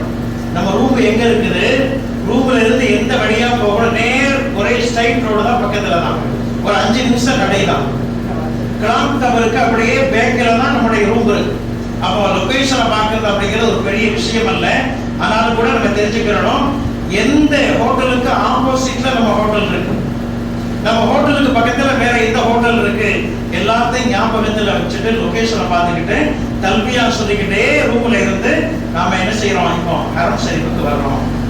இப்போ ஹரம் ஷரீஃபுக்குள்ள நுழையிறதுக்கு முன்னாடி உங்களை உட்கார வச்சு உள்ள போய் என்ன செய்யணும், என்ன ஓதணும் அப்படிங்கிறதெல்லாம் சொல்லி கொடுத்துட்டு எத்தனாவது நம்பர் காபாவில் எத்தனாவது நம்பர் கேட்டுக்கு ஆப்போசிட்ல வந்தா நம்ம ரூம் இருக்கக்கூடிய அந்த தெருவுக்கு போகலாம் அப்படிங்கிறதெல்லாம் தெரிஞ்சு வச்சுக்கிட்டு இன்ஷா அல்லாஹ் உங்களை உள்ள கூட்டிட்டு போவோம். இப்ப பாருங்க, உள்ள போன உடனே நமக்கு எதிர்கொள்வது மஸ்ஜிதுல் ஹரம், ஹரம் ஷரீஃபுடைய பள்ளி வாயில். இப்ப பாருங்க, காபாவில் 3 இடம் இருக்கு உள்ள. இப்ப இந்த கருப்பு கட்டடம் இருக்கா இல்லையா, இது உள்ள சென்டர்ல இருக்கும். இதுக்கு பேரு காபான்னு பேர். இதனை சுற்றிலும் ஒரு இடம் இருக்கும், ஓபன் பிளேஸ், அதுக்கு மத்தாஃப், தவாஃப் செய்யக்கூடிய இடம் அப்படின்னு பேர். மூன்றாவது 10-30 படிகள் மேல ஏறி வந்த உடனே சுற்றிலும் இருக்கக்கூடிய பள்ளி வாயில், அதற்கு மஸ்ஜிதுல் ஹரம், ஹரம் ஷரீஃப் பள்ளி வாயில் அப்படின்னு பேர். இப்ப நம்ம உள்ள போன உடனே, வெளியில இருந்து உள்ள என்ட்ரான உடனே முதல்ல எதிர்கொள்றது இந்த பள்ளி வாசல் தான். அந்த நேரத்தில் தொழுகை நடந்துருச்சு அப்படின்னா, நடந்துகிட்டு இருந்தது அப்படின்னா அந்த தொழுகையில சேர்றோம். இல்லைன்னா தனியா நம்ம தொழுதுட்டு, நம்ம ஜமாத்தா தொழுதுட்டு நம்ம என்ன செய்யறோம், அடுத்து உள்ள போய் அடுத்த அமல் நம்ம செய்ய போறோம். இப்ப நம்ம ஒரு முக்கியமான விஷயத்தை நம்ம கவனிக்கணும். நிறைய நபர்கள் அவங்க முத இப்பதான் காபாவை பார்க்கிறதாக இருக்கலாம்.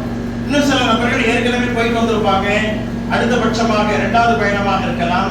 ஆனாலும் கூட இந்த பயணத்தில் இப்போதுதான் முத நம்ம பார்க்க போறோம். இப்ப காபாவை முதல் பார்க்கக்கூடிய பார்வை அப்படிங்கிறது ரொம்ப ரொம்ப முக்கியமானது. பார்த்து கண் சிமிட்டுறதுக்கு முன்னாடி நம்ம கேட்கக்கூடிய துவாக்கள் அப்படியே அல்லாஹ்வினால் அங்கீகரிக்கப்படும். அப்ப இது ஒரு முக்கியமான ஒரு நேரம். அப்ப காபாவை முதல்ல பார்க்கணும் அப்படிங்கும் பொழுது ஆர்வ கோளாறுல நம்ம அப்படியே காபா எங்க இருக்கு அப்படின்னு தேடி பார்த்துட்டு வரக்கூடாது. தலையை குனிஞ்சுக்கிட்டு தான் நம்ம வரணும். ஏன் அப்படின்னா காபா தூண்கள் சுத்தியும் நிறைய தூண்கள் இருக்கு. இப்ப தூண்களுக்கு மத்தியில் அரைமுறையுமா பார்த்தோம் அப்படின்னா அது ஒரு நல்ல பார்வையாக அமையாது. முதலா பார்க்கிறோம், முழுமையாக பார்க்கணும். கண்களால் காபாவை பருக வேண்டும். இப்ப முழுமையா தெரியணும். அப்போ எந்த இடத்துல இருந்து பார்த்தா முழுமையாக தெரியுமோ அந்த இடம் வரும்பொழுது நான் சொல்லுவேன், எல்லோருமே தலையை கவிழ்த்த வண்ணமாக வர வேண்டும். அல்லாஹ்வுடைய கிருபையில காபாவை இப்ப முழுமையாக நம்ம பார்க்கிறோம்.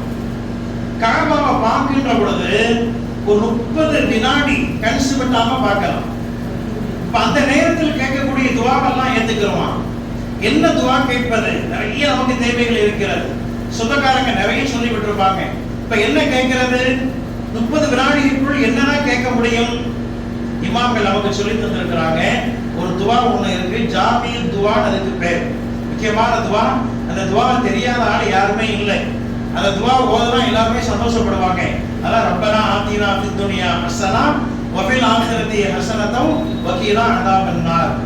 பள்ளிவாசல்ல துவா ஓதும்போது இந்த துவா ஓதிட்டாங்கன்னா எல்லாத்துக்குமே சந்தோஷமாயிரும். ஏன்னா துவா முடிய போகுது அப்படின்னு அர்த்தம். முடிவுல அப்ப ஓதுவாங்க. இப்ப இந்த துவா கேள்விப்படாத ஆளே இல்லை. சப்போஸ் யாருக்காவது மனப்பாடம் இல்லை அப்படின்னா இப்பவுமே மனப்பாடம் பண்ணி வச்சுக்கோங்க. உங்களுக்கு தரக்கூடிய புக்கில் தமிழ்லையும் இருக்குது, அரபியிலையும் இந்த புக்கு இருக்கு. இந்த துவா இருக்கு, ரப்பனா ஆத்தினா ஃபித் துன்யா ஹஸனா வ ஃபில் ஆখিরাতি ஹஸனத்தம் வ கீனா அஸாபன் நார்.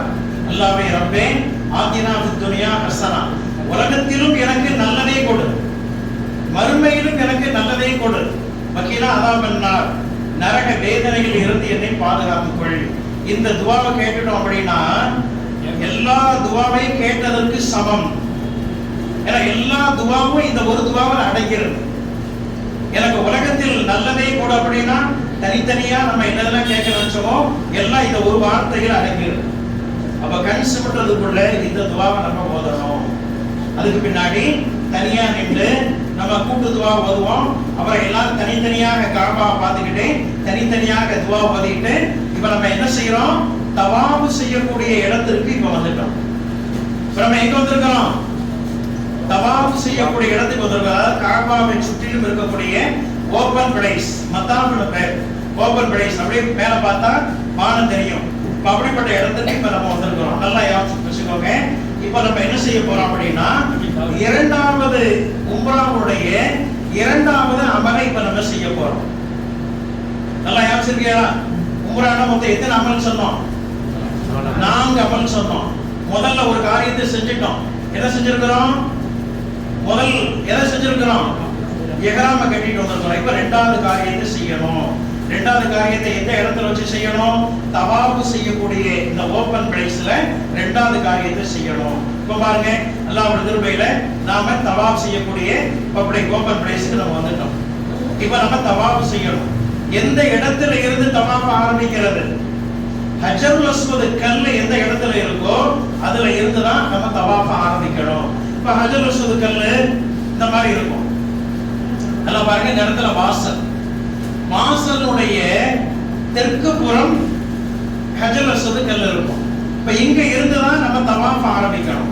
இப்ப இந்த இடத்துல மக்கள் கூட்டமா இருப்பாங்க, இந்த கல் இருக்கிறது தெரியாது. அப்ப அதுக்கு அடையாளம் என்ன அப்படின்னா மேல வரைக்கும் அல்லாஹ் அக்பர் அப்படின்னு அரபியில எழுதியிருப்பாங்க.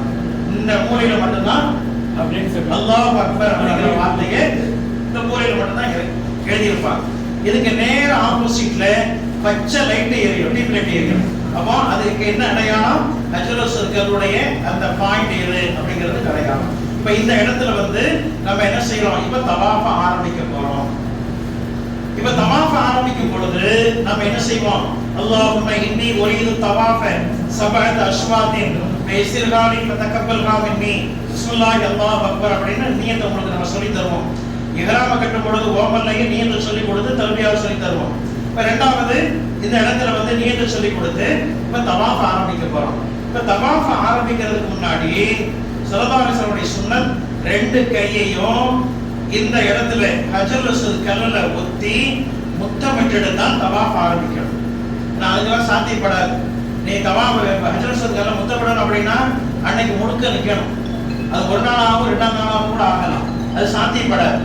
அதனால ஸல்லல்லாஹு அலைஹி வஸல்லம் நமக்கு சொல்லிக் கொடுத்த இன்னொரு முறை மெத்தேடு, தூரத்தில் இருந்து கொண்டே ஹஜ்ருல் அஸ்வத் கல்லை பார்த்து பிஸ்மில்லாஹி அல்லாஹு அக்பர் அப்படின்னு சொல்லி 3 முறை முத்தமிட்டு 3 முறை பிஸ்மில்லாஹி அல்லாஹு அக்பர் அப்படியே 3 முறை முத்தமிட்டு நம்ம இப்ப என்ன செய்வோம்? தவாஃப ஆரம்பிக்கிறோம். தவாஃப் சுத்தணும். தவாஃப் சுத்தும் பொழுது என்ன ஓதணும்? சில துவாக்கள் இருக்கு. முதல் சுற்றுல இந்த துவா, இரண்டாவது சுற்றுல இந்த துவா. அதெல்லாம் நிறைய பேருக்கு தெரியாது. புக்கை பார்த்துக்கிட்டே நீங்க படிக்கலாம், அது சிரமம். நீங்க எந்த துவாவும் தெரியலன்னா கூட ஒன்றும் பிரச்சனை இல்லை. தவாஃப் செய்கிற பொழுது 3ஆம் கலிமாவை ஓதுறது ரொம்ப ரொம்ப நல்லது. சுப்ஹானல்லாஹி வல்ஹம்துலில்லாஹி வலா இலாஹா இல்லல்லாஹ் வல்லாஹு அக்பர் வலா ஹவ்ல வலா குவத்த இல்லா பில்லாஹில் அலியில் அஸீம். 3ஆம் கலிமா ஓதிக்கிறது ரொம்ப ரொம்ப ஏற்றம்.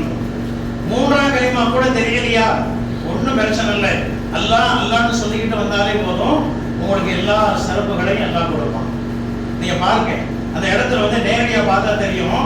ஒவ்வொரு நாட்டுக்காரங்களும் தன்னுடைய நாட்டு பிரச்சனையை ஒன்னு அரபியில அல்லது தன்னுடைய தாய்மொழியில துவா செஞ்சுக்கிட்டு அழுதுகிட்டே வருவாங்க, ஆணும் பெண்ணும். அப்ப எந்த துவா தெரியாதவங்க கூட மனசுக்குள்ள நம்முடைய துவாக்களை வேண்டிக்கிட்டு வெளியே அல்லாஹ் அல்லாஹ் அப்படின்னு சொல்லிக்கிட்டே நம்ம வரலாம். தப்பு ஒன்றும் கிடையாது. ஏன் அப்படின்னா தவாஃப்ல சுத்தி வரக்கூடிய எல்லா இடங்களும் துவா கபூல் ஆகக்கூடிய இடம். நல்லா பாருங்க, துவா கபூல் ஆகக்கூடிய இடம் அப்படின்னு ஸல்லல்லாஹு அலைஹி வஸல்லம் 15 இடத்தை சொல்றாங்க. நம்ம ஊர்ல உள்ள பள்ளியாசல் இருக்கா இல்லையா? பள்ளியாசல் இருந்து நம்ம துவா செய்யறோம். துவா கபூல் ஆகணும் அப்படிங்கிற நோக்கத்துல நம்ம துவா செய்யறோம். நாங்க துவா கபூல் ஆகக்கூடிய முக்கியமான இடம் அது அப்படின்னு குறிப்பிட்டு நம்முடைய பள்ளிவாசல் கூட ரசூலுல்லாஹ் சொல்லல. கபூல் ஆகும் அல்லாஹ்வுடைய இடம் அப்படிங்கிற நோக்கத்தில் நம்ம செய்யறோம். ஆனா இங்க கிட்டத்தட்ட 15 இடங்களை ஸல்லல்லாஹு அலைஹி வஸல்லம் சொல்லியிருக்கிறாங்க துவா கபூல் ஆகக்கூடிய இடம் அப்படின்னு. அதுல ஒரு இடம் ஹஜ்ருல் அஸ்வத் கல் இருக்கக்கூடிய இடம். 4 மூலைகள், இந்த 4 மூலைக்கு பக்கத்துல துவா செஞ்சாலும் அல்லாஹ் அதை கபூல் செஞ்சிருவான். அப்படியே பாருங்க, அப்படியே சுத்தி வர்றோம். கஅபாவுடைய வாசல் இருக்கு. வாசல் முன்னாடி நின்று கேட்கக்கூடிய துவாவையும் அல்லாஹ் ஏத்துக்குறான். துவா கபூல் ஆகக்கூடிய இடம். இந்த இடத்துடைய இன்னொரு சிறப்பு இருக்கு, நான் கடைசியில சொல்றேன். அப்படியே வர்றோம். இந்த இடத்துல மகாமே இப்ராஹிம் அப்படிங்கிற ஒரு கல் கண்ணாடி கூண்டுக்குள்ள வச்சிருப்பாங்க. அது துவா கபூல் ஆகக்கூடிய இடம். அப்படியே வந்தோம் அப்படின்னா இந்த மூலை, அப்படியே வந்தோம் அப்படின்னா ஒரு அரை வட்டம் ஹத்தீம் அப்படின்னு பேர். அது பக்கத்துல நின்று துவா கேட்டாலும் துவா கபூல் ஆகும். அப்ப அப்படியே வரும் பொழுது இந்த பக்கத்துல இந்த இந்த பக்கத்துல மழை தண்ணி வழிகிறதுக்காக மீசாபுர் ரஹ்மா அப்படின்னு ஒரு குழாய் ஒன்று இருக்கு. அந்த குழாய் பக்கத்தில் நின்று துவா கேட்டாலும் துவா கபூல் ஆகும். அப்புறம் இந்த மூலை, அப்புறம் இந்த இடம், இந்த 4 மூலையில நின்று எங்க நின்று துவா கேட்டாலும் துவா கபூல் ஆகும். இந்த 15 இடங்கள் ஸல்லல்லாஹு அலைஹி வஸல்லம் சொல்லியிருக்கிறாங்க. அப்போ தவாஃப் செய்கின்ற பொழுது ரொம்ப பேணிக்கையா கவனமா நம்முடைய ஹாஜத்துகளை அல்லாஹ்ட்ட வெளிப்படுத்திக்கிட்டே நம்ம வரணும். இப்ப பாருங்க, இது ஆண்களுக்கு ஒரு சின்ன வித்தியாசம் என்ன அப்படின்னா, இப்ப தவாஃப் சுற்றி வரணும் அப்படின்னா ஒரு தவாஃப் அப்படிங்கிறது 7 சுற்றுகளை கொண்டது. ஒரு சுத்து மட்டும் போதாது, எத்தனை சுத்து சுத்தணும்? 7 சுத்து சுத்தினா தான் அதுக்கு பேர் ஒரு தவாஃப்னு பேர். அப்ப 7 சுற்றுகள் அப்படியே ஞாபகத்தில் வச்சுக்கிறோம். ஆண்கள் மட்டும் என்ன செய்யணும் அப்படின்னா, இப்ப நம்ம இஹ்ராம் அணிஞ்சிருக்கிறோம். ஆண்கள் முதல் சுத்த வந்த உடனே மேல போட்டிருக்கோமா இல்ல இஹ்ராம் ஆடை, அதை என்ன செய்யணும் அப்படின்னா வலது தோள் புஜம் தெரியுற மாதிரி அதை ஒரு துண்டை என்ன செய்யணும், தோளுக்கு கீழே கொண்டு வந்துடும். இப்பதான் ஏர்போர்ட்ல இருக்கும்போது இப்படிதான் நம்ம மேல துண்டை போட்டிருக்கோம். முதல் சுத்த வரும் பொழுது இந்த துண்டை இப்படி கொண்டு வந்துடும் ஆண்கள். இப்படி 3 சுற்றுல மட்டும் வலது புறம் தோள் புஜம் தெரிகிற மாதிரி என்ன செய்யணும், இதை இப்படி கொண்டு வந்துடும். 4வது சுற்றுல மேல பொருத்திக்கலாம். சப்போஸ் உங்களுக்கு மறந்து போச்சு, இப்படி எடுத்து போட முடியலன்னா ஒன்றும் தப்பு இல்லை, ஒரு சுன்னத். ஆனா ஞாபகம் இருந்துச்சு அப்படின்னா கண்டிப்பா செஞ்சாங்க. இப்ப பாருங்க, இந்த முதல் 3 சுற்றுல இந்த மாதிரி போட்டுட்டோமா இல்லையா, ஆண்கள் மட்டும் லேசா குதிச்சு ஓடணும். தவாஃப் செய்யும் பொழுது லேசா குதிச்சு ஓடணும். அதுக்கு அங்க வாய்ப்பு இல்லை, கூட்டம் அப்படியே கிரௌடு, காலமிக்க கூட இடம் இல்லைன்னா ஒன்றும் பிரச்சனை இல்லை, சாதாரணமா போகலாம். இல்ல நம்முடைய உடல் அமைப்பு குதிக்க முடியாது அப்படின்னா ஒன்றும் பிரச்சனை இல்லை, சாதாரணமா போகலாம். பெண்களை பொறுத்தவரையில் சாதாரணமாகவே நடந்து வரணும், பெண்களுக்கு இல்லை. இப்ப அல்லாஹ்வுடைய கிருபையில இப்ப நம்ம என்ன செய்யறோம், அப்படியே சுத்தி வர்றோம். இப்படி 7 சுத்து நம்ம சுத்தி வரணும். பாருங்க, இதுல ஹஜ்ருல் அஸ்வத் கல் இருக்கா இல்லையா, இந்த மூலை 4 மூலைக்கு 4 பேர் இருக்கு. எந்தெந்த மூலை எந்த நாட்டை பார்க்க இருக்குதோ அந்த நாட்டுடைய பெயரை அந்த மூலைக்கு வச்சிருக்கிறாங்க. இப்ப ஹஜ்ருல் அஸ்வத் கல்லுக்கு ஒரு பெயர் இருக்கு. இதுக்கு என்ன பேர் அப்படின்னா ருக்குனுல் ஹிந்த் அப்படின்னு பேர், இந்திய மூலை அப்படின்னு பேர். ஏன் அப்படின்னா இந்த ஹஜ்ருல் அஸ்வத் கல் எந்த நாட்டை பார்க்க இருக்குது, நம்ம நாட்டை பார்க்க இருக்குது. இது நமக்கு நம்ம நாட்டுக்கு கிடைச்ச பெரிய சிறப்பு. நம்ம நாடு சிங்கப்பூர், மலேசியா, தாய்லாந்து, இந்தோனேஷியா, இந்த நாடு ஃபுல்லாவே இந்த டைரக்ஷன்ல அமைஞ்சிருக்கு. இப்ப தொழுகைக்கு அல்லாஹ் அக்பர் நம்ம தக்பீர் கட்டோம் அப்படின்னா நேர நம்மளுடைய டைரக்ஷன் ஹஜ்ருல் அஸ்வத் கல்ல பார்க்க தான் இருக்குது. மற்ற நாடுகாரங்களுக்கு அந்த வாய்ப்பு கிடையாது. இப்ப இந்த மூலைக்கு பேர் ருக்குனுல் ஹிந்த், இந்த இந்திய மூலைக்கு பேர். அடுத்து 2வது ஈராக் நாட்டை பார்க்க இருக்கு. அதனால இந்த மூலைக்கு ஈராக்கி, ருக்குனே ஈராக்கி அப்படின்னு பேர். 3வது மூலை ஷாம் நாட்டை பார்க்க இருக்கு, சிரியா நாடு. ஸல்லல்லாஹு அலைஹி வஸல்லம் வெளிநாட்டு பயணம் போன ஒரே ஒரு நாடு இந்த நாடு தான், அந்த நாட்டை பார்க்க இருக்கு. 4வது யமன் நாட்டை பார்க்க இருக்கு, ருக்குனே யமனி. நம்ம அந்த யமன் நாட்டுக்கு மேலதான் நம்ம விமானத்துல பறந்து போயிருக்கோம். அப்ப இதுக்கு ருக்குனே யமனின்னு பேரு. இப்ப 4 மூலைகளையும் அல்லாஹ்வுடைய கிருபையில நம்ம என்ன செய்யறோம் அப்படின்னா 7 சுற்றுகள் சுற்றிட்டோம். அப்போ உம்ராவுடைய 2ஆம் கட்டம் முடிந்து விட்டது. இப்ப என்ன செய்யணும் அப்படின்னா இப்ப 2 ரக்காயத்து சுன்னத்து தொழுகணும். மகாமே இப்ராஹிமுக்கு முன்னாடி 2 ரக்காயத்து நம்ம சுன்னத்து தொழுகணும். துவா செய்யணும். அடுத்து நம்ம ஜம்ஜம் தண்ணீர் நிறைய குடிக்கணும். நிறைய குடிச்சா யூரின் விராபடம்லாம் வருமே அப்படின்னு நம்ம நினைக்க கூடாது. அப்படி விராபடம் வரக்கூடாதுன்னு நினைச்சுக்கிட்டு நம்ம தண்ணி குடிக்கணும். அல்லாஹ்வே உம்ராவை முடிக்கிறது வரைக்கும் ஒரு முறைந்திடாம என்னை பாதுகாத்துக்கொள் அப்படிங்கிற நியத்துல நம்ம குடிச்சோம் அப்படின்னா அல்லாஹ் அப்படிப்பட்ட உபாதைகள்ல இருந்து நம்மளை பாதுகாக்கணும். இப்ப அல்லாஹ்வுடைய கிருபையில உம்ராவுல 2 காரியம் முடிஞ்சு. இஹ்ராம் ஆல்ரெடி நம்ம ஏர்போர்ட்ல அடிச்சுட்டு போயிட்டோம். இப்ப அங்க வந்து காபாவுல 7 சுற்று சுற்றி நம்ம தவாஃபை முடிச்சிட்டோம். இப்ப 3வது இடத்துக்கு நம்ம போகணும். 3வது என்னது? சஃபா மர்வா மலைக்கு மத்தியில தொங்கோட்டம் ஓடணும். இப்ப அதுக்குன்னு ஒரு பாதை கொடுத்துருப்பாங்க. அந்த பாதை வழியா நம்ம ஈஸியா உள்ளே போய் 2 நிமிஷத்துல உள்ள போய் சஃபா அப்படிங்கிற மலைக்கு நம்ம போயிடுவோம். சஃபா அப்படிங்கிறது ஒரு மலை, மர்வா அப்படிங்கிறது இன்னொரு மலை. இந்த 2 மலைக்கு மத்தியில ஹாஜரா அலைஹிஸ்ஸலாம் தொங்கோட்டம் ஓடுனதுனால இன்னைக்கு கியாமத் நாள் வரைக்கும் இந்த காரியத்தை செய்யும்படியாக அல்லாஹ் ஏற்பாடு செஞ்சு வச்சிருக்கிறான். அப்போ சஃபா மலையில நின்று நம்ம நியத்து சொல்லி அங்க நின்று துவா செஞ்சு, அது துவா கபூலாகக்கூடிய இடம். பிஸ்மில்லாஹி அல்லாஹு அக்பர் அப்படின்னு காபா பார்த்து கை கூப்பி நம்ம அழைச்சிட்டு நம்ம என்ன செய்வோம்? தொங்கோட்டத்தை ஆரம்பிக்கிறோம். தொங்கோட்டம் ஓடும்போது என்ன சொல்றது? 4ஆம் கலிமா ஓதுறது ரொம்ப ரொம்ப ஏற்றம். லா இலாஹா இல்லல்லாஹு வஹ்தஹு லா ஷரீக லஹு லஹுல் முல்கு வ லஹுல் ஹம்து யுஹ்யி வ யுமீத்து பியதில் கைர் வ ஹுவ அலா குல்லி ஷைஇன் கதீர். 4ஆம் கலிமா. அது தெரியலையா? எதை வேண்டாலும் ஓதிக்கிட்டே வரலாம். இப்ப அப்படியே தொங்கோட்டம் நம்ம ஓடிக்கிட்டு வரோம். சஃபா மலையை ஒட்டி வந்த உடனே மேல பார்த்தோம் அப்படின்னா பச்சை லைட்டுகள் போடப்பட்டிருக்கும் கொஞ்சம் தூரத்துல. இப்ப இந்த இடத்துல ஆண்கள் மட்டும் குதிச்சு ஓடணும். ரப்பி கஃபீர் வரஹம் வ தஜாவஸ் அம்மா தஅலம் இன்னக அன்தல் அஸுல் அக்ரம். இந்த துஆ ஓதிக்கிட்டே நம்ம செய்யணும் வரணும். இது தெரியலன்னா எந்த துஆ ஓதிக்கலாம். பெண்கள் குதிச்சு ஓடக்கூடாது. கருப்பு இன பெண்கள்லாம் வேகமா ஓடுவாங்க குதிச்சுக்கிட்டு. நம்ம பெண்கள் அந்த மாதிரி ஓடுவாங்க, கீழே விழுந்துருவாங்க. அதனால பெண்களுக்கு இது கிடையாது, ஆண்களுக்கு மட்டும்தான். அப்போ ஒரு சுற்று மர்வா சஃபாவுல இருந்து அப்படியே கிளம்பி இப்ப எங்க வந்துட்டோம்? மர்வாவுக்கு வந்துட்டோம். இப்ப இதுக்கு பேரு ஒரு சுற்றுன்னு பேரு. டீயை குடிச்சுப்பாங்க. அடுத்து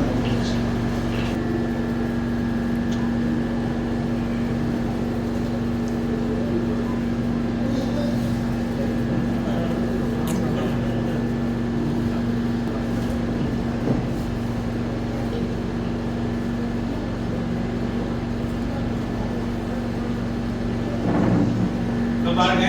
அப்படி டீ சாப்பிட்டு எப்படி கேட்டுட்டு இருக்கேன் டைம் இல்லை. இப்போ நம்ம முடிச்சுட்டோம். திரும்ப மர்வாவுல இருந்து திரும்ப 2வது சுற்று அதே மாதிரி ரிட்டர்ன் வரணும். அதே மாதிரி பச்சை லைட்டு ஆண்கள் மட்டும் குதிச்சு ஓடணும். சஃபாவுக்கு வந்துட்டோம் 2 சுற்று. திரும்ப 3வது. இப்படி 7வது சுற்று மர்வாவுல போய் முடியும். இப்ப மர்வாவுல போய் 7 சுற்றுகள் முடிஞ்சிருச்சு அப்படின்னா உம்ராவுல செய்ய வேண்டிய 4 காரியங்கள்ல 3 காரியங்களை செஞ்சுட்டோம்னு அர்த்தம். இப்போ மீதி ஒண்ணே பாக்கி இருக்குது. என்ன பாக்கி இருக்குது? தலைமுடி எடுக்கிறது. அதை செஞ்சுட்டோம் அப்படின்னா உம்ரா ஃபினிஷ்ட். இப்ப தலைமுடி அப்படிங்கும்போது ஆண்களுக்கு ஒரு சட்டம், பெண்களுக்கு ஒரு சட்டம். ஆண்களை பொறுத்த வரைக்கும் தலையை மொட்டை அடித்துக் கொள்வது ரொம்ப ரொம்ப ஏற்றம். சிலதாரசனாக சொல்லியிருக்கிறாங்க. இல்ல முடியாததுக்கு வாய்ப்பு இல்லை அப்படின்னா முடியை குறைச்சிக்கலாம். மொட்டை அடிக்கிறது ரொம்ப ரொம்ப சுந்தர். அப்போ பெண்களை பொறுத்த வரைக்கும் அவங்க என்ன செய்வாங்க அப்படின்னா முடியினுடைய ஓரத்துல ஒரு சுண்டு விரல் அளவு சுற்றி கத்தரியால வெட்டிக்கிடுவாங்க. இப்ப இது ஒரு முக்கியமான ஒரு சட்டம். நமக்கு நாமே மொட்டை அடிச்சுக்கலாமா அல்லது முடியை குறைச்சிக்கலாமா? பெண்கள் நமக்கு நாமே முடியை கத்தரிச்சுக்கலாமா அப்படின்னா நமக்கு நாமே செய்யக்கூடாது. நாமளும் அடுத்தவங்களுக்கு செய்யக்கூடாது. நல்லா யோசிச்சுக்கோங்க. இந்த இடத்துல நிறைய பேர் தப்பு பண்ணுவாங்க. அப்படின்னா இவங்க அவங்களுக்கு முடியை வெட்டி விடுவாங்க, அவங்க இவங்களுக்கு முடியை வெட்டி விடுவாங்க. இது தப்பு. அப்படின்னா ஏற்கனவே நம்ம சொல்லியிருக்கிறோம், எப்ப இஹ்ராம் ஆடை அணிஞ்சு நியத்து வச்சுட்டோமோ தலை முடி எடுக்கக்கூடாது, நகை எடுக்கக்கூடாது, எண்ணெய் தேய்க்க கூடாது, தொப்பி போடக்கூடாது. ஆண்கள் சொன்னமா இல்லையா? அப்போ இஹ்ராம் ஆடை அணிந்து நியத்து வச்சுட்டோம் அப்படின்னா தலை முடி எடுக்கக்கூடாது. சில பேருக்கு முடி கொட்டும். தானா கொட்டுறதை பத்தி பிரச்சனை இல்லை. அது கொட்டுறதுக்கான காரணத்தை நம்ம உருவாக்க கூடாது. தலையை அதிகமா சொல்லணும் அப்படின்னா கொட்டும். அழுத்தி தொடச்சா முடி கொட்டும். அப்ப அதை தவிர்த்துக்கிறோம். அப்போ இப்போ முடி வெட்டுற இடத்துல நம்ம நிக்கிறோம். இன்னும் இஹ்ராம்ல இருந்து நம்ம வெளியே வரல. அப்ப நம்ம என்ன செய்யக்கூடாது, அடுத்தவங்களுக்கு வெட்டி விடக்கூடாது, நமக்கு நாம எடுக்கக்கூடாது. இப்ப என்ன செய்யலாம், அங்க அந்த கருப்பு குழந்தைங்களாம் இருப்பாங்க, ஒரு யார் வாங்கிக்கிட்டு என்ன செய்வாங்க, சிஸ்டர் வச்சு அவங்க வெட்டி விடுவாங்க. அப்படி நம்மள ஒரு பெண்ணுக்கு வெட்டி விடப்பட்டுச்சு அப்படின்னா அவங்க என்ன செய்யலாம், மற்றவங்களுக்கு வெட்டி விடலாம். நல்லா ஞாபகத்தில் வச்சுக்கோங்க, அவங்களுக்கு யாராவது வெட்டி விடணும். வெட்டி விட்டு நம்மள ஒரு பொம்பளைக்கு வெட்டி விட்டுட்டாங்க அப்படின்னா அவங்க மற்ற பேருக்கு வெட்டி விடலாம். நம்ம ஆம்பளைங்க கடையில வந்து நம்ம என்ன செய்வோம், மொட்டை அடிச்சுக்கிறோம். கடையில வந்து மொட்டடித்த ஆண்கள் முடி வெட்டாம இருந்த பெண்களுக்கு என்ன செய்யலாம், ரூம்ல வந்து சிஸ்டரான தன்னுடைய சகோதரிக்கோ மனைவிக்கோ அம்மாவுக்கோ அவங்க என்ன செய்யலாம், கத்தரிச்சு விடலாம். நல்லா நம்ம கவனிக்க வேண்டிய விஷயம், நம்ம உம்ராவுல இருந்து வெளிவரதுக்கு முன்னாடி நமக்கு நாமே எடுத்துக்கிற கூடாது, அடுத்தவங்களுக்கு எடுத்துக்கிற கூடாது. இப்ப பாருங்க, முடி எடுத்தாச்சு, அல்லாஹ்வுடைய கிருபையில உம்ரா நல்லபடியாக முடிந்தது. இப்ப என்ன செய்யணும், சுன்னத், குளித்துக்கிறது சுன்னத். குளிக்க முடியாதவங்களுக்கு ஒன்றும் பிரச்சனை இல்லை, ஜுரமா இருக்குது குளிக்க முடியல அப்படின்னா எந்த தப்பும் அல்ல. இப்போ குளிச்சுட்டு நார்மல் ட்ரெஸ் நம்ம இப்ப போட்டுக்கிறோம். அப்போ இஹ்ராம்ல இருந்து இப்ப வெளியே வந்துட்டோம் அப்படின்னு அர்த்தம். இப்போ இஹ்ராமுடைய நேரத்தில் சில காரியங்கள் செய்யக்கூடாதுன்னு சொன்னோமா இல்லையா, அந்த காரியம் எல்லாம் இப்ப கூடும்.